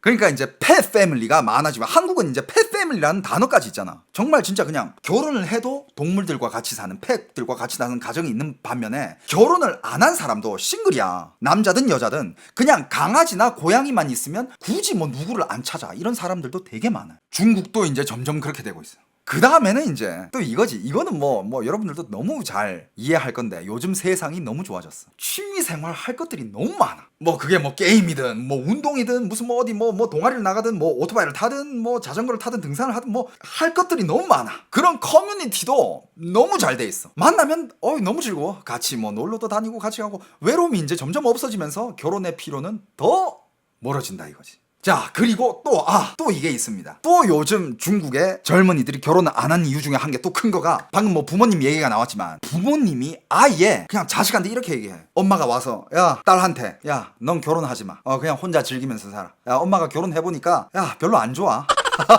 저쪽에 아빠 보면서, 저 화상 저거. 야, 넌 결혼하지 마. 혼자 살아. 그거 우리나라잖아. 중국도 그래. 그리고 심지어 그냥 그게 엄마든 아빠든 간에 자식한테 굳이 결혼을 추천 안 한대. 그래서 자식이 물어봐. 그럼 노후에 이렇게 누군가가 나이가 들어서 옆에 누군가가 한 게 있으면 그게 더 행복한 거 아니냐고. 아니야 안 그렇대. 나가서 만나는 친구들이 네 옆에 있는 저 사람보다는 훨씬 낫대. 그래서 부모님들이 그냥 애들한테 굳이 너 결혼 안 해도 된다. 너 마음대로 살아라. 하기 싫으면 결혼하지 말고 그냥 살아라. 이렇게 얘기하는 부모님들도 중국에는 지금 너무 많아요. 진짜 길거리 인터뷰를 봤거든요. 부모님들한테 가서 자기 자녀가 혹시 후손이 끊기는 거 상관없냐 하니까 상관없다고. 그냥 자식의 행복이 난 더 중요하다고. 걔가 행복하면 난 됐다고. 뭐 결혼이고 후손이고 그런 거 볼 필요 없다. 이렇게 인터뷰하는 실제로 중국의 부모들이 엄청 많습니다. 자, 여기서 또 요 통계가 있습니다. 그리고 애를 안 낳는 이유 중에 또 한 개, 양육비 문제. 양육비. 이건 뭐 아까도 잠깐 얘기가 나왔지만 정확한 수치로 나온 통계가 있어요. 중국에서 평균치입니다. 중국 평균치예요. 양육비 태어날 때부터 17세까지 한국 돈으로 1억 원이 필요합니다. 대학 졸업까지는 약 1억 4천만 원 정도가 필요합니다. 근데 이건 중국의 평균치고, 중국의 대표 도시 베이징, 상하이, 광저우, 션전, 여기는 애가 대학 졸업할 때까지 드는 비용이 약 4억. 그런데 중국이 2위예요. 1위는 역시 우리 대한민국. 양육비 비싼 걸로 중국 2위. 1위 어디? 코리아. 한국 태어났을 때부터 18세까지 약 4억. 대학까지 합치면 그거는 대학을 어디로 가는 데에 따라서 천차만별이겠죠. 대략 한 5억으로 잡을 수 있겠네. 아, 그렇습니다. 거기 유학까지 보내잖아. 아, 6억, 7억, 8억, who know. 어떻게 한국이 1위야? 와, 나 진짜. 와, 근데 진짜 애 키우기 빡세네.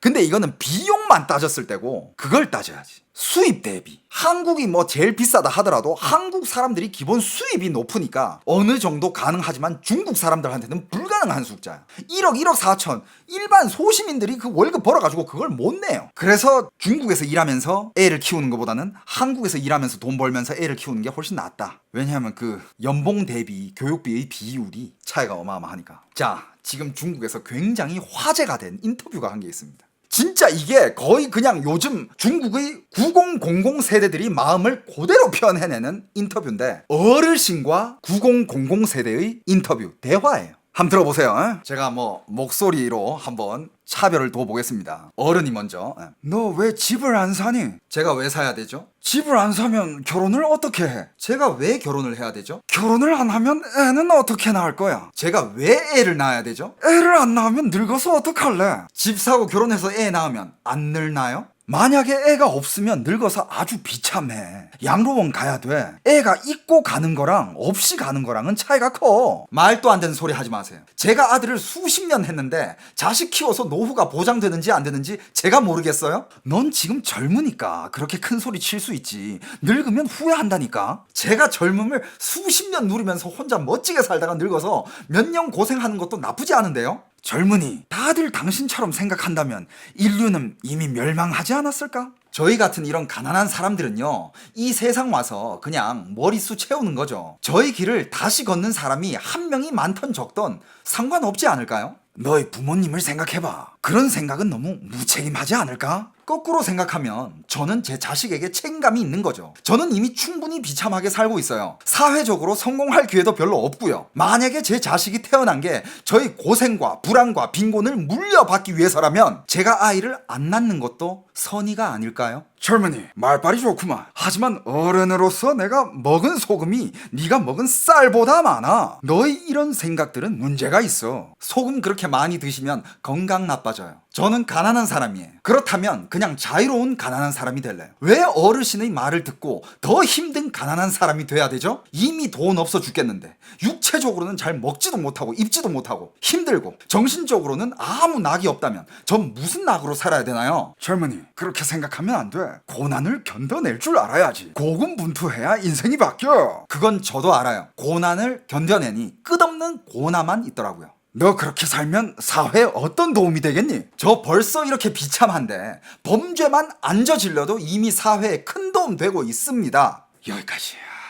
이게 요즘 중국의 9000 세대들이 생각을 정말 적나라하게 나타내는 아주 지금 중국에서 화제가 된 대화입니다. 여러분들, 이게 한국에도 적용이 될까? 그래서 출산율을 높이는 정책 아이디어들이 중국에서 이제 많이 토론되고 있고, 뭐 나라에서든 여기저기서든 많이 이제 토론되고 있는데, 진짜 출산율을 높이는 실질적인 정책과 아이디어는 뭐가 있을까? 제가 봤을 때 한국에서 뭐 이렇게 부동산 쪽으로 뭐 이렇게 돈을 넣어봤자 그냥 부동산 가격만 유지되고 그냥 거품만 더 쌓이지 출산율에는 별로 도움 없다고 봐. 중국에서도 여러 가지 지금 정책들, 아이디어들을 내고 있는데, 중국에서는 일단 뭐 진짜 별의별 정책이 다 있습니다. 한번 들어봐요. 일단 중국의 결혼 법정 나이가 있어. 남성은 22살, 여성은 20살에 결혼이 가능해진다고 합니다. 근데 이 나이를 더 앞당기자. 요런 아이디어가 있는데, 아, 이건 제가 봤을 때 아무 쓰잘데기 없습니다, 이거. 야, 결혼 나이 앞당긴다고 결혼할 것 같아? 아, 이게 아무 쓰잘데기 없어요, 이거. 자, 또 이런 아이디어가 있습니다. 2자녀를 낳은 부부에게만 피임기구를 제공하자. 자녀 없는 애들, 야, 니들 피임기구 쓰지 마. 야, 이건 그냥 말 그대로 그냥 대놓고 사고치라는 거 아니야, 이거? 이거 실제 대안이네요. 아니에요. 그냥 아이디어들이 많이 쏟아져 나오고 있는, 그 여기저기서 나오고 있는 아이디어들을 제가 취합해 봤어요. 물론 여기서 웃기는 것들도 있고 좀 진정성이 있는 것들도 있어요. 여러분들, 예능으로 봐주세요. 근데 이거는 여러분들, 지금 제가 얘기할 거 이거는 약간 좀 진정성이 있어. 이런 기사가 났어. 중국 정부에서. 군인들은 그래도 3명까지 나와야 되지 않을까? 이런 제안이 나왔어요. 강요는 아니야. 제한.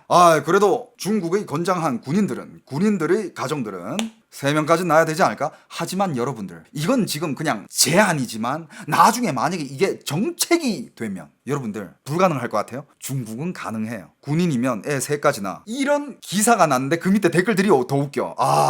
나라를 지키는 데는 군인이지.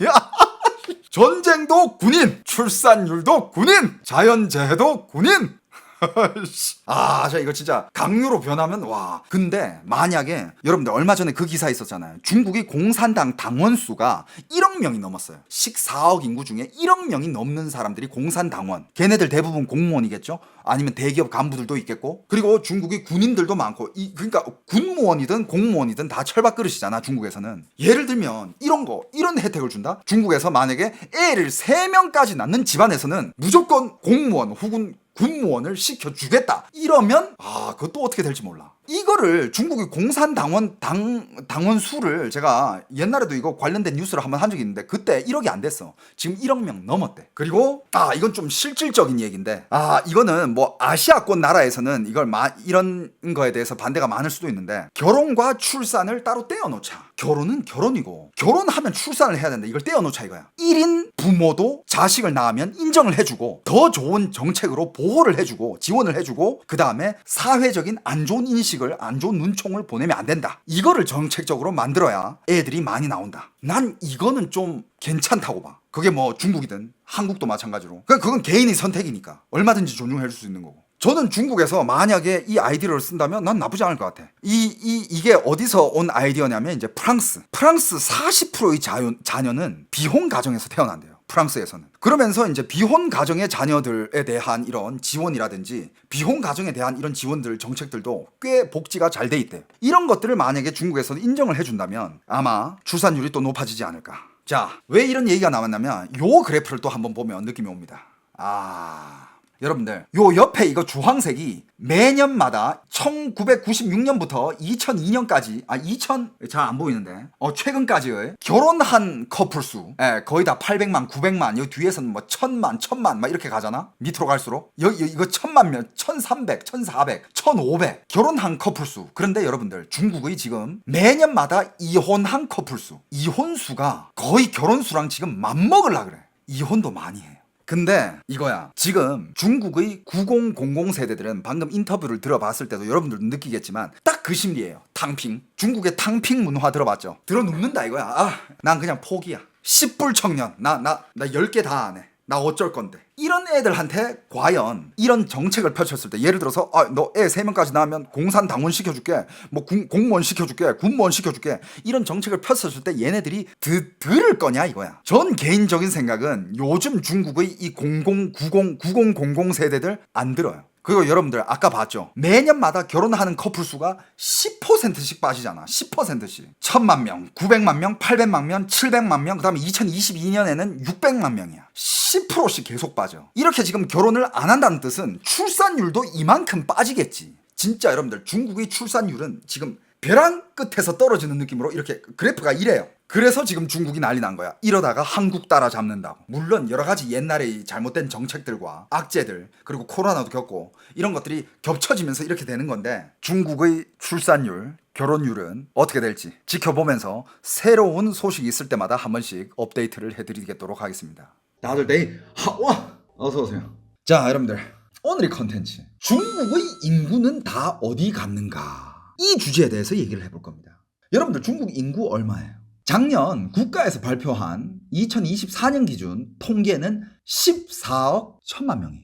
하지만 여러분들 요즘 중국의 인구가 너무 많이 줄었다, 없어졌다 이런 얘기가 계속 나오고 있어요. 특히 중국 내부에서도 엄청 나오고 있을 뿐만 아니라 전 세계에서도 중국 인구가 줄어들고 있는 것 같다라는 얘기가 나오고 있고 제일 좀 이제 과장된 거는 중국 국내 언론에서 지금 체감상 중국 인구는 8억에서 9억밖에 없는 것 같다 이런 얘기까지 나오고 있습니다. 혹시 여러분들 그 기사 보셨어요? 중국 인구 체감상 8억에서 9억밖에 안 되는 것 같다. 심지어 어떤 사람들은 이런 얘기까지 한 사람도 있어요. 8억도 안 되는 것 같다 라고 얘기하는 언론도 있어요. 심지어 대만과 이쪽 홍콩 쪽 언론에서는 진짜 인구가 다 어디 갔냐 8억 안 된다 이렇게 얘기를 해. 과연 뭐가 진실일까요 여러분? 이 관련 문제에 대해서도 많은 사람들이 저보고 다뤄달라 그랬는데, 자 여러분들, 오늘 제가 한번 다뤄드리겠습니다. 자, 왜 이런 얘기가 생기느냐? 요즘 중국 SNS 보면 난리야. 와, 진짜 어느 정도냐면, 안 그래도 제가 옛날에 작년이었죠. 베이징의 몰락, 상하이의 몰락에 대해서 굉장히 많이 다뤘었잖아요. 지금 베이징과 상하이가 얼마나 비어 있는지. 근데 지금 그게 더 심해졌어. 더 심해졌어요. 자, 일단 뭐 베이징이랑 상하이 이건 제가 한번 다뤘는데, 지금 막 올라오는 영상들 보면 베이징과 상하이에 사람이 많아야 될 시간대와 많아야 될 거리에 사람이 없다고 지금 인증을 올리고 있는 SNS 영상들이 엄청 많아. 뭐 상가도 문을 닫고 있고, 말 그대로 줄폐업이에요. 상가 다 문 닫고 백화점까지 문 닫으면서 사람들이 줄 서서 다니는 거리까지도 썰렁하다라는 이런 인증하는 영상들이 엄청 올라오고 있고, 유명한 관광지에서까지 같이 줄 서서 사진 찍던 모습까지도 찾아볼 수가 없다. 이런 개인의 SNS 영상들이 엄청 올라오고 있습니다. 근데 여러분들, 베이징, 상하이뿐만이 아니에요. 자, 중국을 대표하는 도시 중에 4대 도시 중에 한 개죠.深圳, 심천 사람들도 사람이 왜 이렇게 점점 줄어드느냐? 아니 왜 사람이 줄어들지? 이러면서 자기들이 영상을 찍어. 사람들 다 어디로 갔습니까?深圳도 지금 사람이 줄어들고 있고, 광저우도 당연히 사람 줄어든다는 이런 얘기가 나오고 있고요. 그 다음에 800만 인구가 넘는 도시 후저우라는 도시가 있어요. 후저우에서도 번화가가 쭝팅지에라는 곳이 있거든요. 쭝팅지에 가서 사람들이 막 이렇게 영상을 찍어. 아니 여기 사람들 그 바글바글 하던 중심가고 번화가인데 사람들이 없대. 저녁 9시인데도 거리가 텅텅 빈대요. 원래 거기는 사람들이 바글바글 하고 막 밤에도 막 사람들 나와서 밥 먹고 막 그런 곳이거든. 없어. 그 다음에 이제 그쪽 그 밑으로 가면 따야완이라는 곳이 있어요. 따야완. 그쪽 항구 도시가 있거든요. 따야완의 중심지도 거기는 중심 사업지구예요. 거기는 지금 아예 그냥 도시가 비어버렸어. 자기가 사는 아파트에서 그 따야완 바깥 모습을 찍고 있는데 거리에 사람이 없어요. 그리고 사람이 줄어들고 거기는 완전 이제 유령 도시화가 되어 가는데, 제곱미터당 400만 원 했던 건물이 제일 중심지에 있던 비싼 아파트였거든. 근데 그게 지금 200만 원까지 떨어졌는데도 사는 사람이 없어요. 한 제곱미터당 400만 원이면 한국 돈으로는 3.3제곱미터가 한국 돈으로 한 평이잖아. 한국식으로 한 평으로 따졌을 때는 얼마야? 곱하기 3.3 하면 1,300만 원 정도 했던 거지. 한 평당 1,300만 원 했던 게 지금 한 평당 650만 원에 내놔도 안 팔려요. 유령 도시화가 되고 있습니다. 그리고 또 어떤 도시가 있느냐? 꾸이양이라는 도시가 있습니다. 꾸이양 여기도 정말 사람들이 북적거리는 도시였는데, 자영업 하는 사람들이 영상을 찍으면서 올린 게, 폐업할 사람들은 폐업하고, 아니면 장사를 계속 하는 사람들은 뭐 예를 들어서 옷가게를 한다. 옷가게 사장이 영상을 찍어 올려요. 사람이 안 와. 손님이 없어요. 손님이 안 오니까 계속 옷가게 사장인데 SNS 찍으면서 조회수로 돈 벌고 있는 거야. 옷을 팔아야 되는데 사람이 없으니까 옷은 못 팔고, 그럼 뭐라도 해서 밥은 먹어야 될 거 아니야. 맨날 뭐 카메라 앞에서 막 SNS 하고 영상 찍고 있고 막 춤추고 있고. 여기 지금 중국 분도 얘기하고 있잖아요. 꾸이양이라는 도시에 가봤는데 사람 별로 없대. 맞아. 지금 여러분들 도시에 사람이 다 빠지고 있어. 중국을 대표하는 대도시에 사람이 막 빠지고 있습니다. 그 사람들 어디 간 거야 그러면? 또 어떤 도시가 있느냐? 정저우. 여러분들 정저우 이건 더 과장이에요. 아침 9시 55분. 이때가 지하철은 꽤 바쁜 시간이잖아. 정저우. 아침 9시 55분. 근데 어떤 거기 현지 여자애가 지하철을 탔는데 사람이 너무 없어가지고 지하철역을 찍은 거야. 나 지금 이거 아침 9시 55분인데 여기 정저우 맞아? 사람이 없어. 이러면서 영상을 찍어 올렸어요. 아침 9시 55분에 지하철에 사람이 없다. 그리고 이건 다 여러분들이 아는 도시일 거예요. 하얼빈. 하얼빈은 다 아시죠? 하얼빈은 예를 들어서 주말에 운전을 해서 나간다. 하얼빈은 막 차가 엄청 막혔죠. 근데 요즘 어떤 영상이 뜨느냐? 하얼빈에 토요일 주말에 밤에 차를 몰고 나왔는데 사람이 없어. 차가 안 막혀. 차가 막혀야 정상인데. 하얼빈도 요즘 사람이 없어지고. 그 다음에 이 도시는 여러분들 너무 잘 알죠. 우한이라는 도시는 너무 잘 알죠.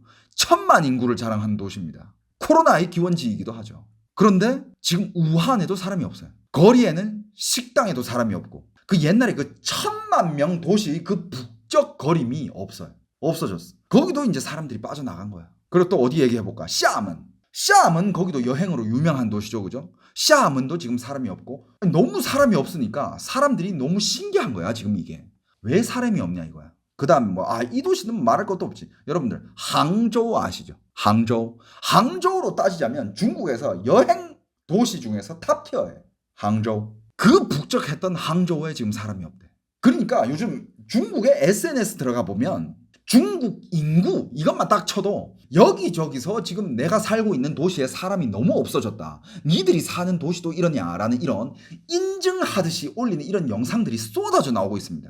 1선 도시는北上 광선부터 2선 도시 3선까지 3선 도시까지 사람들이 줄은 도시에 심지어 어떤 도시들은 점점 유령화되어 가고 있고 말 그대로 그냥 빈 도시야. 그런 도시에 살고 있는 그래도 조금이라도 살고 있을 거 아니야. 그 사람들이 막 영상을 찍어 올려. 사람들이 어디 갔느냐. 빈집들이 점점 많아지고 있고 어떤 도시는 아예 유령 도시로 변화되고 있고 백화점들이 줄도산 그리고 점포에는 사람이 없고 식당 사람 없고 북적거리던 상권들이 거의 다 임대만 붙어있고 다 지금 빈 상가야. 자, 이게 어떤 상황으로 설명이 되냐면 작년까지만 해도 이거를 뭘로 설명을 했느냐. 消费降级. 消费降级가 2024년 한 해를 중국을 달궜던 키워드 중에 한 개예요. 消费降级가 뭐냐? 소비 간극. 그러니까 소비주 수준이 대폭 떨어진 거야. 왜냐? 사람들이 돈이 없으니까. 옛날에 매일 나가서 외식하고 그래야 식당도 북적하고 할 거 아니야. 사람들 맨날 나가서 술 먹고 이런 것들을 이제 한 일주일에 한 번씩 하던 것도 2주에 한 번씩 줄이고 2주에 한 번씩 하던 것도 3주에 한 번씩 줄이고 4주에 한 번씩 줄이고 아예 안 나가고 사람들 마트 가면 이것저것 막 사고. 여러분들 옛날에 중국에서 온라인 전자 쇼핑 웹사이트들 난리 났었잖아. 11월 11일에 막 카운트다운하고 몇 분 만에 몇백억 돌파 이런 거 막 광고하고. 지금 이제 그런 거 다 없어졌어. 사람들이 돈을 안 써요. 그러니까 사람들이 주머니에 돈이 없으니까 사람들 돈 다 어디 갔냐. 자, 왜 돈이 없어졌느냐. 그 잘 나가던 시기에 중국 사람들은 그 잘 나가는 이런 황금기가 영원할 줄 알았던 거지. 옛날에 그 일본의 버블이랑 비슷해. 일본 버블 시대 때 사람들 맨날 나이트클럽 가서 파티하지 유흥에다가 술에다가 부동산 투자에다가 주식 미친 듯이 오르고.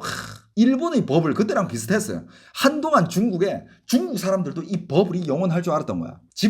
집값이 미친 듯이 올랐잖아. 다 집 오르네. 야, 대출 받아 사. 그냥 대출 받아 집 뽑고 대출 받아서 차 사고 대출 받아가지고 이것저것 소비하고 괜찮아. 천천히 갚으면 돼. 우리는 그냥 우리가 어차피 벌어야 될 돈을 지금 가져와서 쓴 거야. 이런 식으로 소비를 했단 말이야, 중국 사람들이. 하지만 어떻게 됐어요? 코로나 때려 맞으면서 중국이 무너지기 시작하면서 그러면서 중국과 미국이 관세 전쟁 붙으면서 트럼프 1기 때부터 붙었었죠.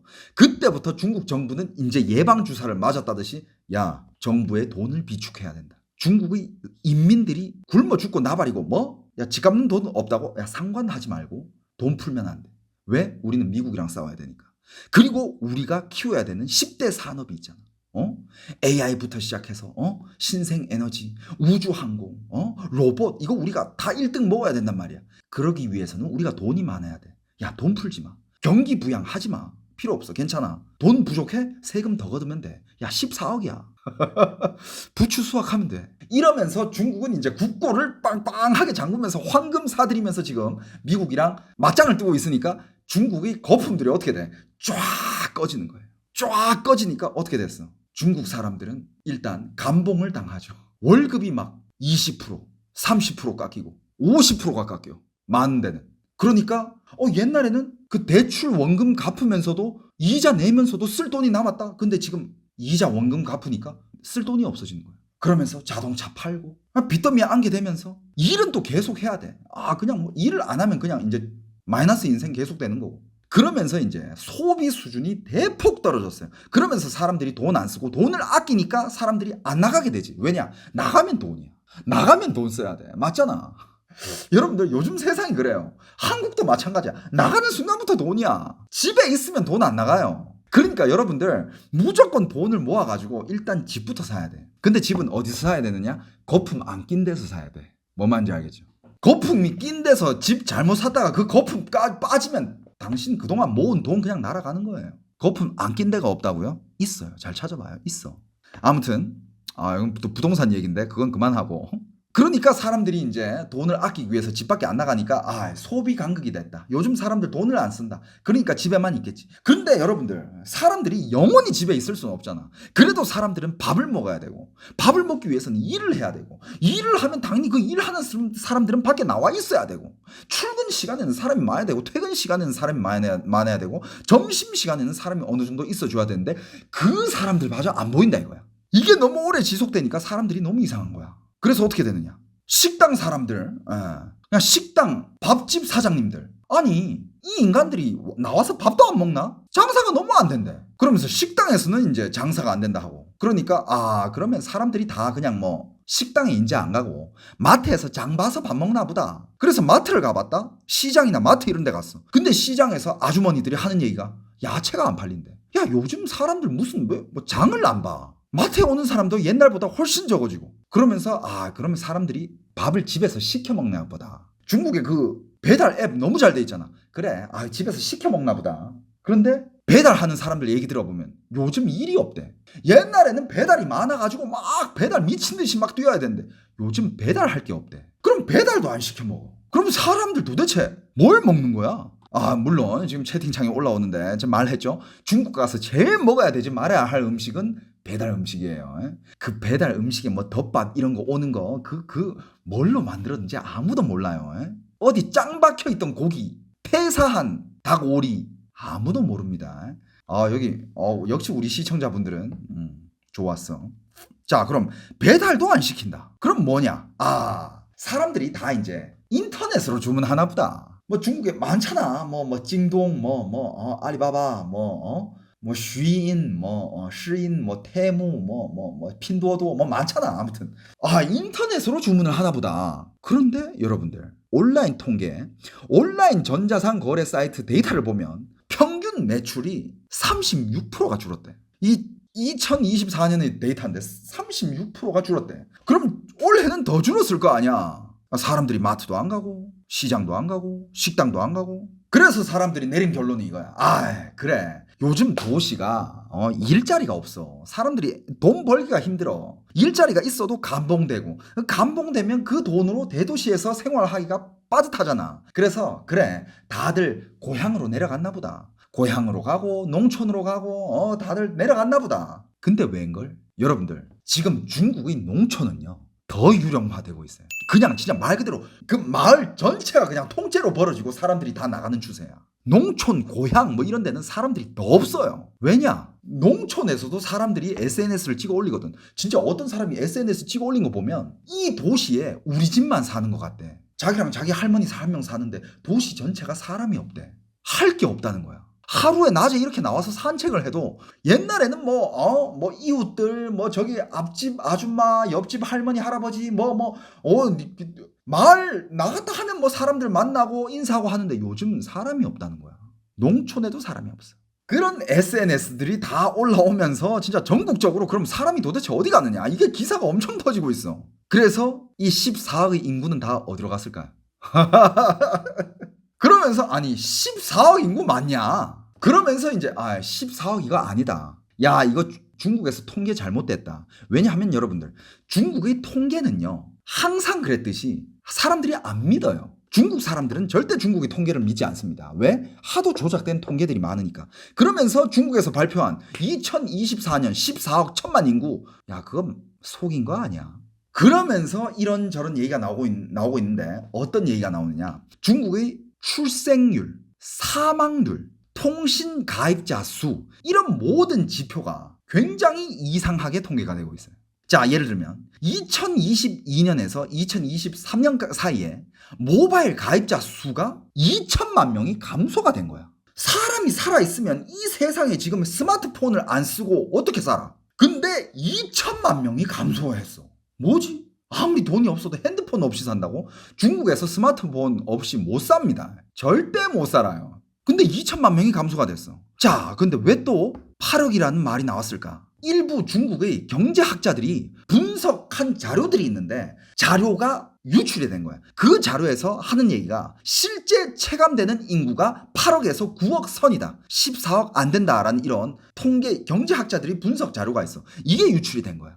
그러면서 야 진짜 중국 사람들 14억 안 되는 거 아니야? 아니 이거 정부에서 이거 숨긴 거 아니야? 이런 의심 그리고 정부에 대한 불신이 떠돌고 있습니다. 그리고 이런 사례도 있어요. 보조금을 더 받기 위해서 그러니까 이 식구 인구수가 가짜로 보고된 사례가 다수입니다. 예를 들면 여러분들 코로나 때 정말 많이들 돌아가셨잖아요. 그죠? 애들, 노인들, 성인들까지 건강한. 근데 그때 진짜 너무 많이 죽어가지고 진짜 그때 화장터가 무슨 24시간 돌리도 시체를 계속 태우고 화장터에서 다 못 태우니까 빈 땅에 가서 태우고 막 공장에서 태우고 막 그랬잖아. 근데 그때 정말 하도 정신없이 많이 이렇게 돌아가신 분들 돌아갔는데 이게 중국 정부에서 그걸 다 일일이 다 체크할 수는 없잖아. 그러니까 이 가족을 잃은 이 가정에서도 가족 수를 조작을 한 거야.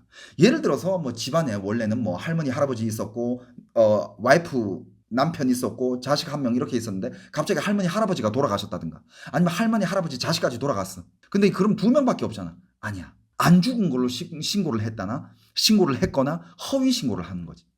사망 신고를 안 한다든지. 이런 사례가 너무 많기 때문에 어쩌면 지금 중국에서도 지금 중국의 인구를 완전히 파악을 못하고 있을 수도 있습니다. 중국의 인구 파악이라 해봤자 올해의 출생아 수, 올해의 죽은 사람 수, 그거 이만큼 많아졌고 이만큼 죽었구나. 그럼 요 정도 되겠네. 이 정도 간단한 거지. 그걸 막 다 체크할 수는 없다 이거야. 그리고 더 중요한 게 하나 있습니다. 중국은요 실제 인구가 진짜 줄었다면 그 인구를 공개하기 싫어해요. 특히 봐봐 여러분들 지금 14억 1천만이지. 이 숫자를 봐봐. 아무리 줄어도 왜 14억 1천만이라고 돼 있어. 14억이 깨지면 뭔가 이 14억이라는 숫자가 깨지는 걸 중국 정부는 그걸 원하지 않아요. 왜냐? 일단 정말 인구가 14억이 깨지면서 진짜 지금 경제학자들이 체감하는 그 8억 내지 9억 이 정도까지 진짜 실제로 많이 빠졌다. 혹은 거기까지 아니더라도 14억이 깨지면서 인구가 정말 많이 줄어들었다. 그러면 어떻게 되느냐? 중국의 체제 기반 자체가 무너지기 시작합니다. 중국은 인구가 이 체제의 기반이고 인구가 어떻게 보면 중국의 큰 무기 중에 한 개. 그러니까 중국 정부도 어느 정도 인구가 줄어드는 게 눈에 보이는 게 꺼려진다 이거지. 그래가지고 제대로 된 조사를 안 하고 있을 수도 있다라는 추측이 나옵니다. 그러면서 지금 인구수가 8, 9억 얘기가 나온 게 일단 지금 내수 시장이 너무 엉망이에요. 그 수많은 지금 미국과 중국 무역 전쟁을 하고 있잖아. 그 수많은 중국의 상인들이 수출로 먹고 살았던 그 상인들이 하나같이 하는 얘기가 여러분들 괜찮습니다. 미국한테 물건 안 팔아도 됩니다. 우리 내수 시장이 14억이에요. 이러면서 근데 왜 안 팔리죠? 이거야. 우리 내수 시장 14억입니다, 여러분들. 미국한테 팔 필요 없어요. 내수 시장에 팝시다. 자, 중국 인민들 사주세요. 그런데 아무도 안 사. 14억이 왜 없죠? 14억 인구 있는 거 맞아요? 이렇게 되는 거야. 그러면서 어떻게 해? 그 주변 나라들로 값싼 물건들 막 덤핑해내려고 하면 미친 듯이 처리하고 있지. 여러분들 한국으로 중국의 값싼 물건들이 얼마나 많이 들어오는지 알고 있죠? 한국뿐만 아니라 다른 나라도 마찬가지야. 뭐 베트남이라든지 태국이라든지 알고 있잖아요 다들. 그 값싼 쓰레기 같은 물건들을 그냥 막 덤핑하느라 야 지들 내수시장이 그렇게 좋으면 내수시장 팔면 되지. 왜 이렇게 진짜 죽기 살기로 해외로 밀어내냐 이거야. 심지어 제값도 못 받으면서 한국으로 엄청 보내고 있습니다. 그걸 또 좋다고 한국 사람들이 사요 또. 물론 쓸만한 것들은 몇 개 있어. 옷걸이 괜찮더라. 옷걸이나 그런 값싼 것들 있잖아. 그냥 대충 쓰는 애들 있잖아. 그런 애들은 쓰지. 내 입으로 들어가는 것들, 내 몸에 닿는 것들, 뭔가 나랑 밀접 접촉되는 애들은 안 쓰는 게 좋아요. 그러니까 내수 시장이 그만큼 엉망이니까 과연 이거 14억 인구가 있는 거 맞아? 8억 9억 얘기가 나올 수밖에 없는 거죠. 그리고 또 중국의 지금 인구가 줄어든 이유 중에 저는 그렇게 생각해요. 절대 14억 안 된다고 생각해요. 저도 진짜 많은 자료를 받고 지금 중국이 돌아가는 것만 봐도 저는 그렇게 생각합니다. 절대 14억 안 돼요. 그리고 여러분들 중국의 인구가 줄어든 이유 중에 물론 그 코로나 그때 사망 인구수도 있었을 거고 그다음에 요즘은 출생률 자체가 떨어져요. 결혼을 안 하니까 애를 안 낳아요. 그것 때문에 떨어지는 것도 있고 그다음에 중국의 각종 건강 질환 문제 때문에 빨리 죽는 사람들도 많고 그냥 자연사든 병사든 간에 죽는 사람들도 많고 태어난 사람 없고 그러니까 이제 인구가 자연스럽게 줄어드는 건데 그리고 중국도 이제 좀 있으면 고령화 시대에 들어가고 수많은 인구 감소 이유 중에 또 한 개가 있습니다. 그 한 개 중에 한 개는 뭐냐? 중국인들의 중국 탈출입니다. 중국인들이 중국 탈출이에요. 여러분들 이거는 여러분 조금만 검색해보면 유튜브에 검색해도 나와요. 한국어로 검색해도 나오고 영어도 검색해도 나와요. 부자들은 부자대로 난 돈 있으니까 편안하게 탈출하는 거고 돈 써서 못 사는 사람들은 못 사는 사람대로 목숨 걸고 탈출해요. 왜 이 대한민국의 그 단체 관광 무비자 그거 풀어주는 게 왜 위험하냐면 단체 관광 와가지고 사라질 수도 있거든. 여행 왔다가 사라지는 거야. 자기는 자기 자신을 찾아가지고 제2의 인생을 찾아가지고 간단 말이야. 그러면서 불법 체류를 하든 뭘 하든 간에 중국 다시 돌아가는 것보다는 낫다고 판단하는 사람들이 중국 사람들이 되게 많아요. 제주도에 엄청 많을걸요. 엄청 많을걸. 이게 뭐 한국뿐만 아니라 일본으로도 많이 들어가고 일본뿐만 아니라 저쪽 미국 쪽 여러분들 미국으로 가기 위해서 그 미국이랑 캐나다로 가기 위해서 그 중국 사람들이 얼마나 목숨 걸고 진짜 몇십 일을 걸어가지고 가는지 알아요? 그거 다 길이 있고 루트가 있어. 그거를 찍은 다큐멘터리도 있어요. 여러분들 한번 보세요. 미국과 저쪽 캐나다 이런 좋은 나라로 가서 살기 위해 가지고 저 밑에 이상한 데로 입국해 가지고 거기서부터 걷기 시작해. 막 트럭 타고 이동하고 막 사람 대접도 못 받아. 이동하다가 죽습니다. 중국의 대탈출. 부자든 가난한 사람이든 아니면 일반이든 상관없이 다 탈출하고 있어요. 기술이 있다. 기술자로 탈출해. 기술 이민 받는 나라 얼마나 많아. 뭐 미국도 그렇고 캐나다도 그렇고 호주만 해도 거기에 좀 이런 잡일들 사람들이 하기 싫어하는 일들 뭐 하수구 수리공이라든지 뭐 이런 사람들이 하기 싫어하는 일들 있잖아. 그런 걸 할 사람이 필요할 거 아니야. 근데 그런 건 또 기술이 있어야 돼. 그런 애들을 뽑아가지고 이민을 시켜준단 말이야. 한국도 그런 기술 이민으로 호주로 이민 간 사람들 많고. 하지만 중국에서는 지금 인구가 대탈출 중입니다. 특히 부자들이 왜 그렇게 돈을 싸들고 도망치는가? 그냥 우리는 예를 들어서 지금 미국 이민 갔는데 비용 500만 달러에 그 그린카드 팔고 있잖아. 골드카드. 500만 달러면 한국 돈으로 70억이잖아요. 70억 있으면. 근데 우리는 한국에서 대부분은 이럴 거야. 야, 70억 있으면 그냥 한국에서 살아도 좋을 것 같은데? 한국에서 사는 게 더 낫지 않아? 70억 있으면? 이런 생각할 수 있잖아. 근데 중국은 아니야. 중국은 그 돈 있으면 그래도 가는 게 낫다. 왜? 이유가 여러 가지가 있어요. 일단 중국의 고소득층은요. 이걸 너무 잘 알고 있어요. 그러니까 세금, 감시, 규제, 통제 이런 게 중국에서 엄청 심하기 때문에 부자들은 알아. 이 돈이 내 돈이 아니라는 걸 알아. 그리고 이 돈이 중국 안에 있는 한 언제든지 정부에서 가져가고 싶을 때는 언제든지 가져갈 수 있다는 걸 알기 때문에 중국 부자들은 다 알아. 우리보다 훨씬 더 잘 알아. 그냥 말을 못할 뿐이야. 말하면 이 새끼 또 가서 차 한잔 하는 거지. 쥐도 새도 모르게 사라지는 거야. 자산 몰수당하고. 그런 애들은 이제 조용히 자기 돈 있는 티도 안 내. 조용히 빠져나가는 게 목표야. 일단 이미 중국에서 반부패 캠페인부터 시작해가지고 자산 몰수 사례가 워낙 많았고 시진핑 체제 이후 언제든 재산을 빼앗길 수 있다는 불안감. 그것 때문에 탈출하는 거예요. 실제로 2023년 한 해 동안 약 13,500명의 부자들, 여러분들 이거는 중국인들 다 포함한 게 아니야. 중국에서 2023년 한 해 동안 13,500명의 고자산가들 13,500명이 중국을 탈출했고요. 주요 행선지가 싱가포르, 미국, 캐나다, 호주, 아랍에미레이트. 근데 이 사람들이 어떻게 가느냐? 진짜 우리 이민 가요 이렇게 막 가면서 짐 싸들고 막 가는 아니야. 그렇게 하면 티나잖아. 그렇게 하면 못 가. 일단 자녀를 유학을 보내. 자녀를 유학을 보내가지고 스물스물 자녀 명의로 이제 그쪽으로 돈을 보냅니다. 집도 한 개 사주고. 자식 유학하는데 집 한 개 사줘야지. 자식 유학하는데 뭔 집이 필요해. 숙소에 쳐넣으면 되지. 우리 자녀는 이거 필요한 거야. 이런 식으로. 그러면서 안 되겠다. 엄마 보내야 돼. 엄마가 또 가서 애 볼궈줘야지. 한 명씩 빼내는 거야. 한 명씩 빼내다가 이제 어느 정도 다 빼냈으면 나도 우리 자식들 좀 보러 가야지 하고 이제 안 돌아오는 거야. 핑계는 자녀 유학 이게 제일 많아. 하지만 결국에는 시간이 들더라도 다 이제 재산 빼가지고 다 거기 가 있어. 그리고 또 하나, 그러니까 코로나를 겪으면서 중국의 봉쇄는 전 세계가 다 지켜봤어요. 중국에 사는 부자들은 코로나 때 봉쇄를 당하면서 내가 이렇게 돈 많아봤자 이런 거 봉쇄 한번 할 때 나의 돈은 무용지물이 되는구나. 난 똑같이 봉쇄당하고 똑같이 불려다니고 격리당하고 전염되면 전염되는 거고 죽으면 같이 죽는 거구나. 이거를 부자들이 코로나 때 너무 실감을 한 거야. 그 전까지만 해도 물론 뭐 공산당이 중요하고 공산당이 내 돈이 필요하다 하면 뭐 가져갈 수 뺏길 수도 하겠지만 그래도 뭐 설마 그렇게 막 통제를 하면서 뺏어갈까. 그거를 코로나 때 제대로 느낀 거야. 내 몸이 내 몸이 아니구나. 난 이 나라에서 누릴 수 있는 자유가 없구나. 이걸 부자들이 너무 잘 깨달아버린 거야. 그래가지고 코로나 이후로 러시가 시작됩니다. 어느 정도 러시가 시작되느냐. 이거 이따가 수치 좀 알려드릴게요. 오늘 재미난다. 근데 또 중국은요. 중국은 또 이걸 숨겨. 물론 어디 가서 대서특필 하진 않지. 근데 중국 내부에서는 이야기하지 않습니다.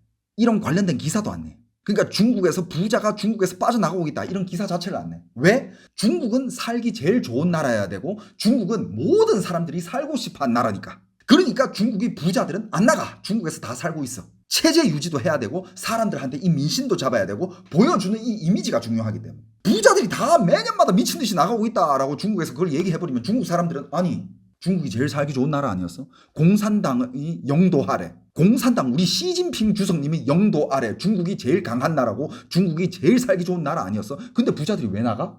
이거를 중국의 개돼지들이 알면 안 돼. 중국의 소와 말들이 알면 안 되는 거야. 그래서 무조건 숨기고 있습니다.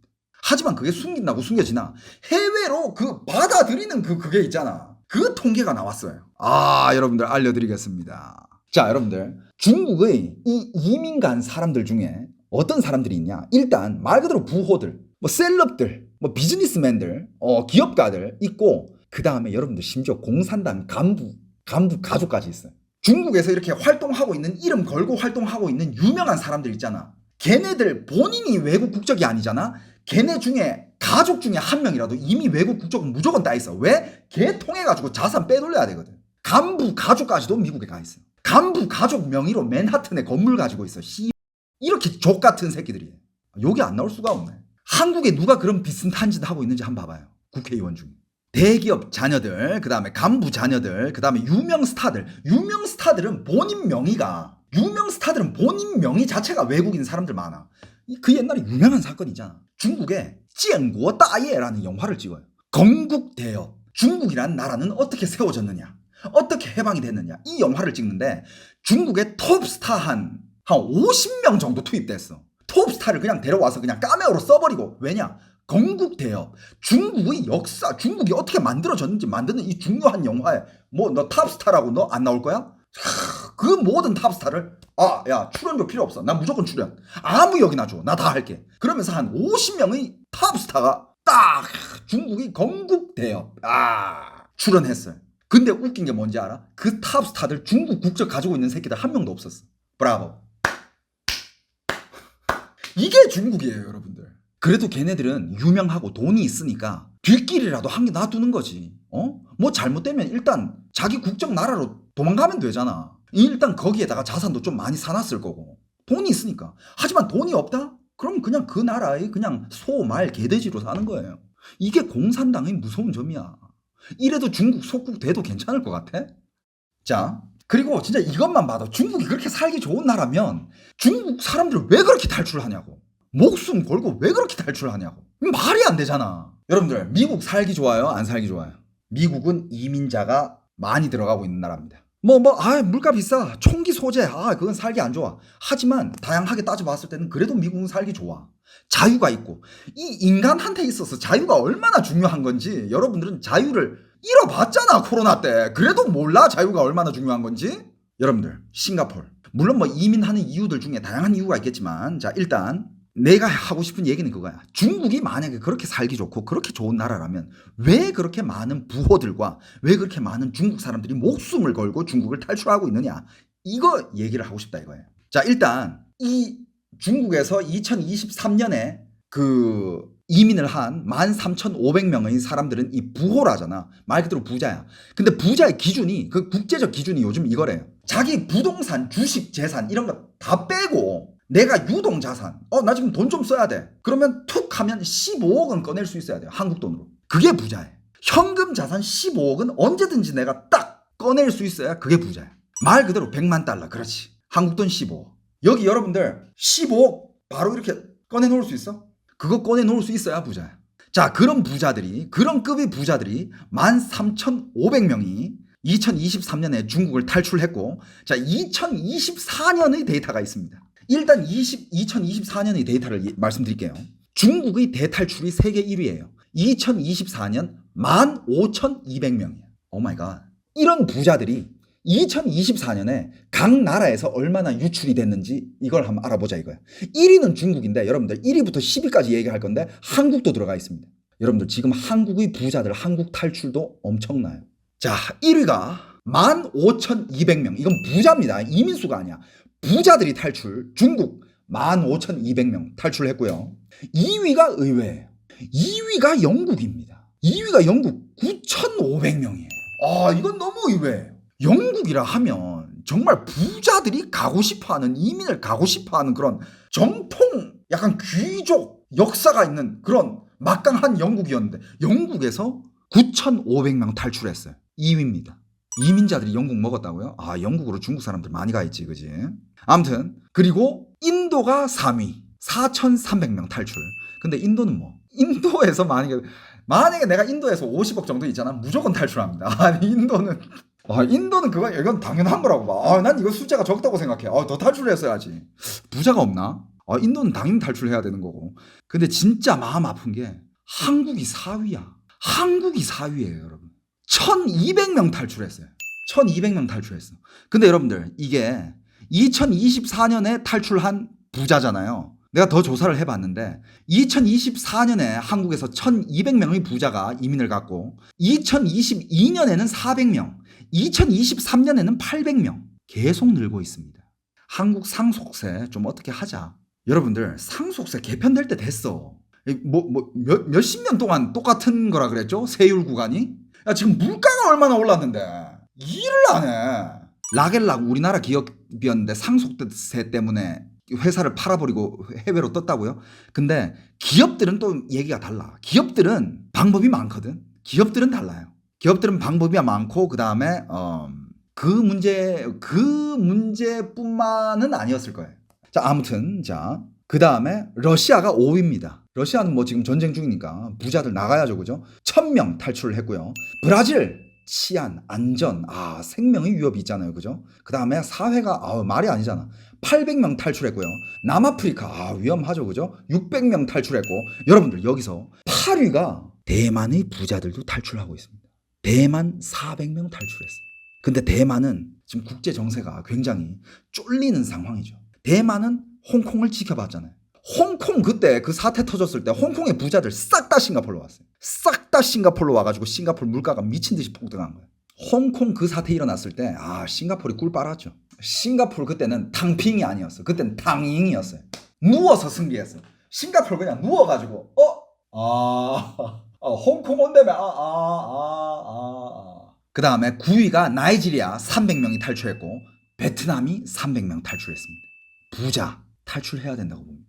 베트남도 공산국가라 거기도 어지럽죠. 아무튼 요 순서인데 이 왜 부자들이 이동을 이게 관심을 가져야 되냐면 여러분들도 관심을 좀 가져야 될 게 이 부자들이 이동은요, 여러분들 적게는 이 한 나라의 경제를 활성화시켜주고요, 크게는요 한 나라의 운명까지 바꿔버립니다. 여러분, 한 나라의 운명까지 바꾸는 게 이 부자들이야. 그만한 파워가 있어요. 대한민국 지금 왜 이렇게 힘들어요? 부자가 많이 빠져나가서 그런 것 같아. 난 그렇게 생각해요. 부자들 그렇게 많이 빠져나가서 그렇고 대부분 산업들 중국인들한테 다 점령당하고, 그런데도 불구하고 지금 그걸 모르는 사람들 너무 많고, 부자들이 돈을 써야 경제가 여러분들 회식을 해도 부자가 계산해요. 그래야 자영업자들도 살고 식당도 살 거 아니야. 돈 없는 애들끼리 밥 잘 안 먹어. 돈 없는 애들은 누가 밥 쏘기를 기다리거든. 전주 한 명 데리고 가거든. 그 전주가 돈 많은 사람이야. 그래야 자영업자들도 잘 되고 술값도 잘 나가고. 돈 없는 끼들은 돈 없는 애끼리 가서 더치페이 하나? 안 그래. 안 먹고 말지. 그러니까 진짜 이 한국에는 옛날부터 약간 그런 문화가 있어. 그냥 무슨 사촌이 땅을 사면 배가 아프다? 부자들은 죄악이다? 부자들을 끄지고 내리고 싶어 한다? 왜 그러는지 모르겠어. 부자 없으면 니 못 살아. 여러분들 중국이 외치는 공동부유는 없다니까. 다 같이 잘 먹고 잘 살다 말도 안 되는 소리 하지 말라 그래. 잘 산 사람들이 계속 잘 살아야 못 사는 사람들도 일자리도 생기고 이끌어주는 거야. 다 같이 잘 살면 그게 어떻게 다 같이 잘 살아? 다 같이 똑같이 100억이 있어. 그 100억이 돈 값어치가 있겠니? 다 돈 없는 거랑 똑같아지는 거야 그러면. 여러분들 부자들은 죄악이 아니야. 부자들이 사회를 지탱하는 정말 큰 명맥 중에 한 개야. 근데 이런 부자가 다 탈출을 하고 있습니다. 한국에서.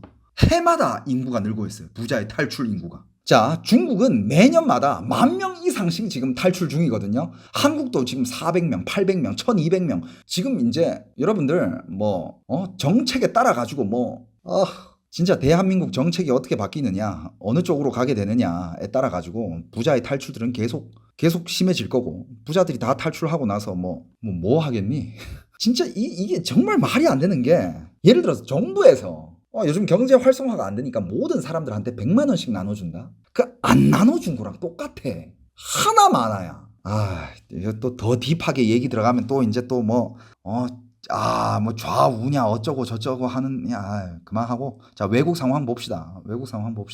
자, 중국은 매년마다 부자들이 10,000명 이상씩 탈출하고 있죠. 그죠? 계속 증가하고 있고, 이게 보니까 2022년이 11,000명이었나? 그 다음에 2023년이 13,500명이고, 그 다음에 2024년이 아까 얼마였어? 15,200명.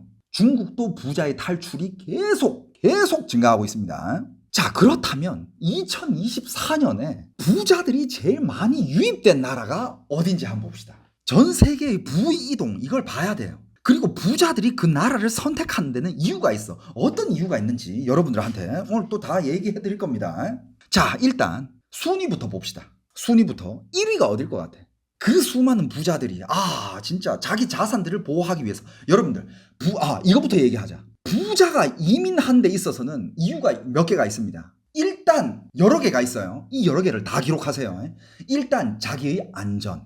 돈 많은데 오래오래 살면서 안전하게 살면서 즐기면서 살아야 될 거 아니야. 안전, 치안이라든지 전쟁이라든지 이런 것들 무조건 일단 안전해야 되고, 그 다음에 건강. 여러분들 나라마다 수명 차이가 다 나잖아요. 그 나는 데는 다 이유가 있습니다. 건강하지 못한 나라는 오래 못 살아요. 그리고 의료진들과 병원 시설 이런 것도 발전돼야 오래 살아. 부자들은 오래 살고 싶어 해요. 왜? 이 세상이 다 자기 건데 왜 빨리 죽고 싶어 하겠어. 수명을 보고, 그 다음에 세금. 이게 아마 한국 부자들이 탈출하는 이유 중에 제일 큰 거지 않은가 싶어. 그렇게 많은 한국의 부자들이 탈출하면 한국에 얼마나 큰, 진짜 여러분들 지금 나라마다 어떤 정책을 벌이고 있냐면, 이 부자들이 야 이쪽으로 와. 야 니들 중국 탈출할 거야? 미국에서 탈출했어? 어디 탈출할 거야? 야 우리나라로 와. 우리가 잘해줄게. 그 돈 다 싸들고 와. 우리가 세금 혜택도 주고 뭐도 해주고 뭐도 할게. 다 해줄게. 지금 나라마다 이런 정책을 펼치고 있는데 지금 한국은 뭐 하고 있습니까? 지금 한국은 욕밖에 안 나와. 한국은 부자들이 돈 싸들고 지금 도망가고 있는데 안 잡고 뭐 하고 있어? 정책이라도 바꿔야 될 거 아니야. 매년마다 늘고 있어요. 그런 이유도 있고, 그 다음에 또 중요한 이유 중에 한 개, 새로운 부의 기회. 부자들은요 항상 이렇게, 부자들은 자기들이 막 일해서 돈 벌지 않잖아. 항상 더 뜰 곳을 찾고 있고 더 투자할 기회가 많은 곳을 찾고 있는 게 부자들이잖아. 그걸 찾고 있는 거예요. 그래서 이 부자들이 이동은 잘 지켜봐야 되는 게, 신흥 국가가 정해질 수도 있어. 이 부자들의 흐름을 파악하면. 자, 이런 이유들을 바탕으로 다 이제 기억했죠? 부자들이 왜 이민을 하는지. 이 외에도 그리고 라이프 스타일. 요즘 추가된 거야 이건. 옛날에는 이거밖에 없었는데 요즘은 사람들이 삶의 질까지 추구하기 때문에 삶의 질이 좋아야 돼. 라이프 스타일. 그러면 그 나라에 물도 줘야 되고 공기도 줘야 되고 음식은 안전해야 되고 산책할 때 안전해야 되고 산책길 잘 돼 있어야 되고, 이런 것들 라이프 스타일. 내가 하고 싶은 운동할 때는 다양한 운동시설 있어야 되고, 내가 여행하고 싶을 때 다양한 여행시설 있어야 되고, 난 돈 많으니까 난 매일 맛집 갈 건데 맛집 많이 깔려 있어야 되고, 이런 라이프 스타일 추구. 이것도 부자들이 이민 중에 큰 이유 중에 한 개가 됐습니다. 이런 것들을 바탕으로, 자, 이 부자들이 어디로 많이 들어갔는지. 1위 어딘 것 같습니까? 아니다, 10위부터 얘기하자. 10위 일본이. 근데 여러분들 일본이 바뀐 게 뭔지 알아? 일본은 2023년까지만 해도 일본은 부자들이 도망가는 나라였어. 그러니까 부자들이 유출되는 나라에서 부자들이 유입되는 나라로 바뀐 거야. 이거는 어마어마하게 바뀐 거예요. 그 전까지만 해도 일본의 부자들이 도망가는 그런 나라였거든. 근데 여러분들, 일본은 지금 그런 느낌을 주고 있어요.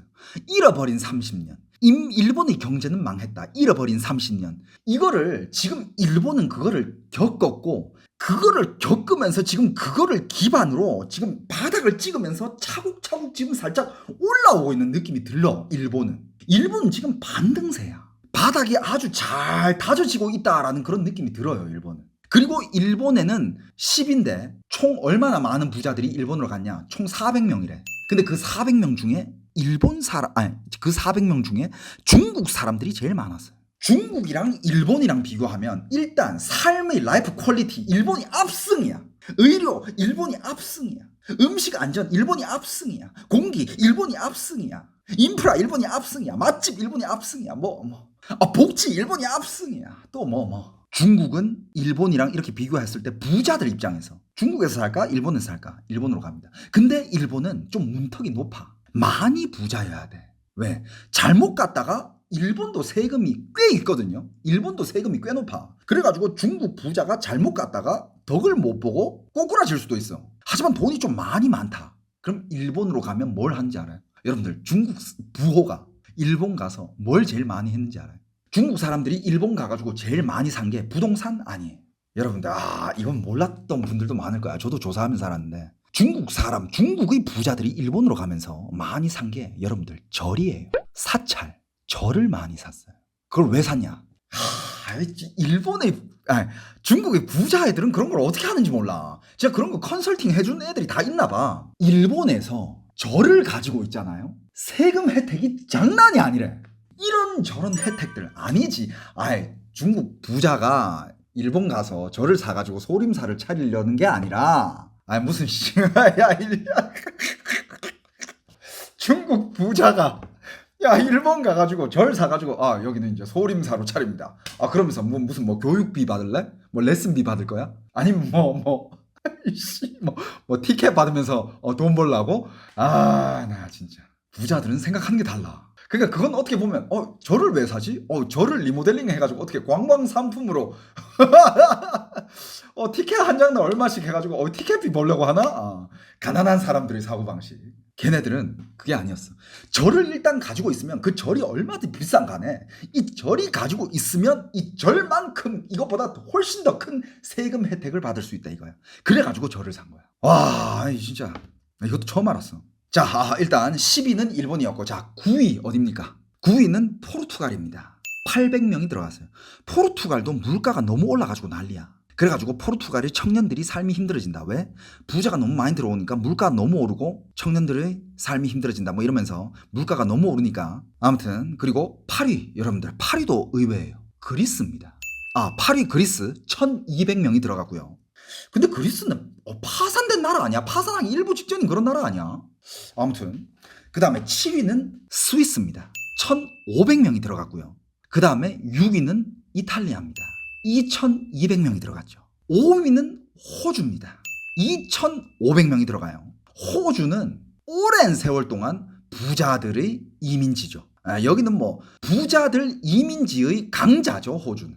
그 다음에 4위 캐나다 3200명 들어갔습니다. 캐나다 3200명 들어갔는데 캐나다도 부자들이 이미 가는 나라 중에 강자 중에 강자입니다. 그죠? 캐나다. 하지만 요즘은 캐나다에 중국인들이랑 인도인들이 너무 많아가지고 캐나다 사람들이 굉장히 많은 불만을 가지고 있죠. 여기가 인도냐 중국이냐 캐나다냐. 그러면서 중국인들이 많이 들어가면서 캐나다 집값도 완전 말이 안 되게 됐고 캐나다 사람들이 지금 중국인들한테 월세 주면서 살고 있죠. 그죠? 중국인들 위해서 일해주면서 가서 중국인들 발 마사지 해주고 있고 중국인들 가정부 해주고 있고. 여러분들 한국 나중에 중국 속국 되잖아. 한국 사람들 그래야 돼. 한국 사람들이 이제 중국 마라탕집 가가지고 중국 사람들 위해 가지고 이제 마라탕 내줘줘야 돼. 중국 전통 마사지 아니야. 이제 한국 전통 마사지 해가지고 중국 사람들 위해 가지고 발 마사지 해줘야 돼. 지금 캐나다가 지금 그런 꼴 나고 있고 지금 계속 더 그런 꼴 나고 있는 중이고. 그 다음에 3위는 싱가폴로 3,500명 들어갔습니다. 싱가폴로 3,500명 들어갔고 그 다음에 2위가 미국 3,800명 들어갔습니다. 미국도 여전히 여러분들 사람들이 부자들이 가고 싶어하는 나라 중에 한 개야. 미국 3,800명. 미국은 여전히 아무리 거기 세금이 세다 해도 미국은 여전히 지들이 달러 파워를 가지고 있고 정말 그냥 세계 패권을 쥐고 있는 나라고. 뭐 작년에 나스닥 오른 거 봐봐. 그냥 여전히 비즈니스의 투자의 기회는 미국에 있고 미국도 뭐 정통파죠. 2위가 미국, 그 다음에 1위가 어디냐? 1위 여러분들 부동의 1위, 요즘의 최강자 아랍에미레이트입니다. 6,700명 들어갔어요. 아랍에미레이트 6,700명. 여러분들 그냥 한 개만 얘기할게요. 소득세 세금 0%. 안 받아. 야, 니 코 묻은 돈 안 받아. 니가 번 돈 그냥 니가 써. 정부에 낼 필요 없어, 새끼야. 형님, 저 받아주십시오. 야, 거기서 끝났어 이제. 예? 여름에 날씨가 50도라고요? 그거 사람 못 사는 날씨잖아요. 괜찮습니다, 형님. 저 들어갈게요. 예? 거기 생활비가 비싸다고요? 세금으로 먹으면 되죠. 세금 안 받는다면서요. 아랍에미레이트 최강자입니다. 이게 여러분들 부자들의 흐름입니다. 이게 부자들의 동향이에요. 그리고 여러분들 미국 부자들은요. 미국 부자들은 뭐 미국의 그 여권을 가지고 싶어 하는 거겠지. 미국에서 뭐 막 이렇게 막 사업을 하고 뭐 물론 뭐 투자하면 뭐 그렇게 되겠지만, 근데 뭐 미국 사람들은, 특히 미국의 부자들은 미국 국적만 가지고 있는 바보들 없어요. 여러분들 트럼프도 여권이 3개가 있다고 옛날에 발표한 적이 있어요.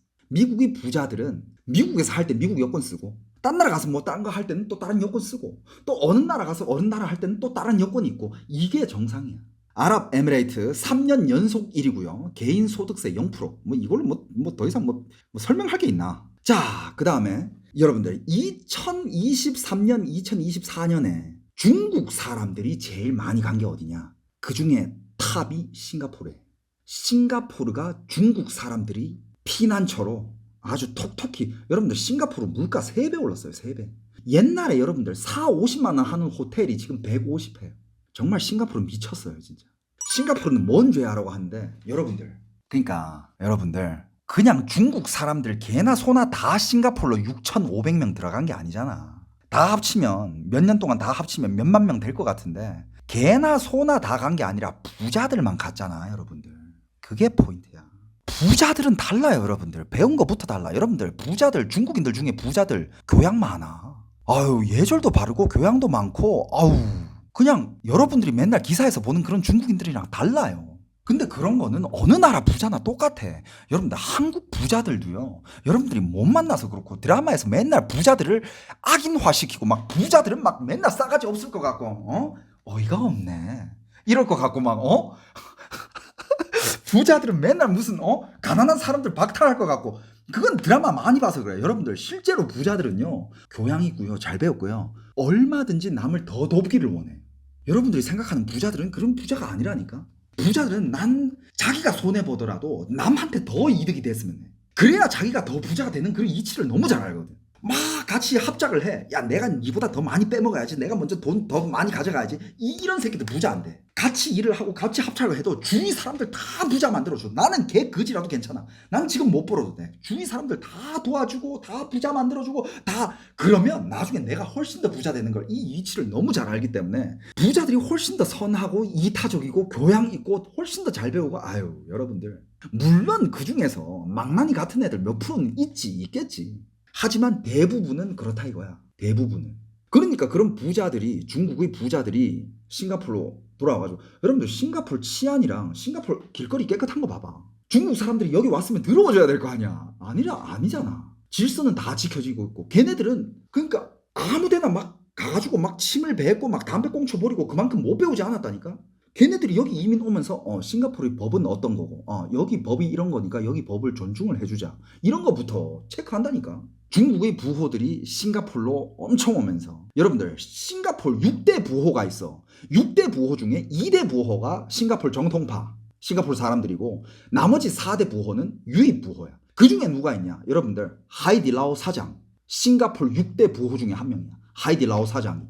걔 싱가포르 사람이야. 이제 또 한 명, 중국 부호 중에 리방치라고 있어. 리방치. 중국의 페인트 회사로 어마어마한 회사. 걔도 회사 가지고 싱가포르로 이민했어. 오자마자 싱가포르의 최고 부호 중에 한 명으로 떠올랐어. 리방치 못 들어봤죠? 중국 사람들은 알아. 중국에서 살아본 사람들은 리방치라는 이 페인트 브랜드 안 들어본 사람이 없을 거야. 공산당에서 이민 보내주나 보네요. 지가 탈출하는데, 그리고 다 암암리에서 작업하지. 뭐 대놓고 뭐 어디 정부에다가 저 이민 갑니다 회부하진 않지. 그리고 뭐 마윈 와이프도 싱가포르에 상가 지금 몇 개 가지고 있고 또 누구 있더라? 많았는데 또 뭐 연예인도 뭐 아무튼 뭐 그리고 홍콩 사태 때 여러분들 홍콩 사태 뭐 더 이상 뭐 말하지 않겠습니다. 중국이 홍콩을 먹는 과정 그때만 홍콩에서 데모하고 난리 났었잖아. 그때 이제 홍콩 사태 때 홍콩의 정말 많은 부호들이 싱가포르로 왔어요. 싱가포르 엄청 넘어왔어요. 그리고 또 중국의 부자들이나 중국 사람들이 해외로 탈출하는 큰 이유 중에 한 개가 이건 뭐 여러분들이 이제 알아야지. 나 입 아플 만큼 얘기를 많이 했고 요즘 그 관련돼서 자료도 많이 다뤘는데 뭐냐? 건강입니다. 중국은 절대로 건강한 나라라고 얘기할 수 없어요. 절대로 장수할 수 있는 나라가 아니에요. 중국은. 봐봐. 일단 중국의 말도 안 되는 공기, 황사 미세먼지, 공업 미세먼지, 공기부터. 그 다음에 물. 중국 물도 진짜 안 좋아요. 석회가루 덩어리야. 사람이 사는 데 있어서 이게 기본이 돼야 되는데 기본이 돼야 될 물과 공기가 중국은 안 좋아. 사람이 오래 살 수 있겠어? 안 된다 이거야. 중국인들이 누구보다 잘 알아요. 여러분들은 모를 수 있어. 중국이 그렇게 안 좋았나? 중국 사람들이 님보다 훨씬 더 잘 알아요. 하지만 중국 사람들은 함부로 말을 못하지.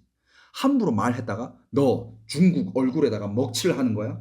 너 애국자 아니었어? 너 배신자야? 너 공산당한테 충성하지 않는 거야? 이 새끼 쳐넣어. 이렇게 될 수도 있으니까. 중국 사람들이 그 누구보다 잘 알아요. 자, 일단 옛날에 이런 통계가 있었어요. 중국 공기를 맞고 살면 평생 중국에서 산다 쳤을 때 평균 수명이 8년 내지 12년 감축된다라는 보고서가 있었습니다. 그게 중국의 공기질이에요. 중국에서 이렇게 살면 중국에서 그 미세먼지 도수로 봤을 때는 그냥 꾸준히 죽을 때까지 하루에 담배 8가치 정도 피는 거래. 그냥 거기서 사는 이유만으로 꾸준히 하루에 담배 8가치씩은 그냥 꼬박꼬박 피는 거래. 그 다음에 뭐 음식 얘기 뭐 더 이상 안 해도 되죠. 요즘 중국의 음식들 중국 사람들도 무서워서 못 먹어. 그게 중국 음식이야. 오히려 수입 음식을 먹으려 하고 수입 음식들 사 먹지. 중국에서 생산된 야채들 중국 사람들도 무서워가지고 못 먹어. 어느 약물에 담궜을지, 얼마나 많은 동약을 뿌렸을지, 어떤 호르몬을 맞췄을지, 어떤 또 이상한 약물에다가 담궜는지 아무도 모르기 때문에 중국은 지금 중국 사람들도 무서워서 못 먹어. 음식 때문에 음식이 제일 중요해. 솔직히 사람이 오래 사는 데 있어서는. 근데 중국의 그런 음식들 때문에 화학 처리된 음식들, 정말 농약 범벅이는 음식들 그런 것 때문에 중국 사람들이 수명이 줄어든 데는 무조건 한몫했다고 봅니다. 그리고 중국의 음식 문제는 해결되지 않을 겁니다. 해결되지 않을 거예요. 왜? 중국의 기득권들, 고위 간부들은 그들이 먹는 음식들은 따로 이렇게 심는 농장이 따로 있어요. 자기들만을 위한 농장과 음식 공급 사슬이 다 따로 있습니다. 그걸 중공 특공 음식이라고 해요. 중국 공산당들이 특공 음식을 먹는 한 서민들이 먹는 음식들의 개선은 절대 안 될 거라고 봅니다. 그것도 중국 사람들이 다 그렇게 얘기해요. 중국 공산당 입장에서는 중국 사람들이 오래 사는 게 좋을까요? 아니면 빨리 죽는 게 좋을까요? 당연히 빨리 죽는 게 좋아요.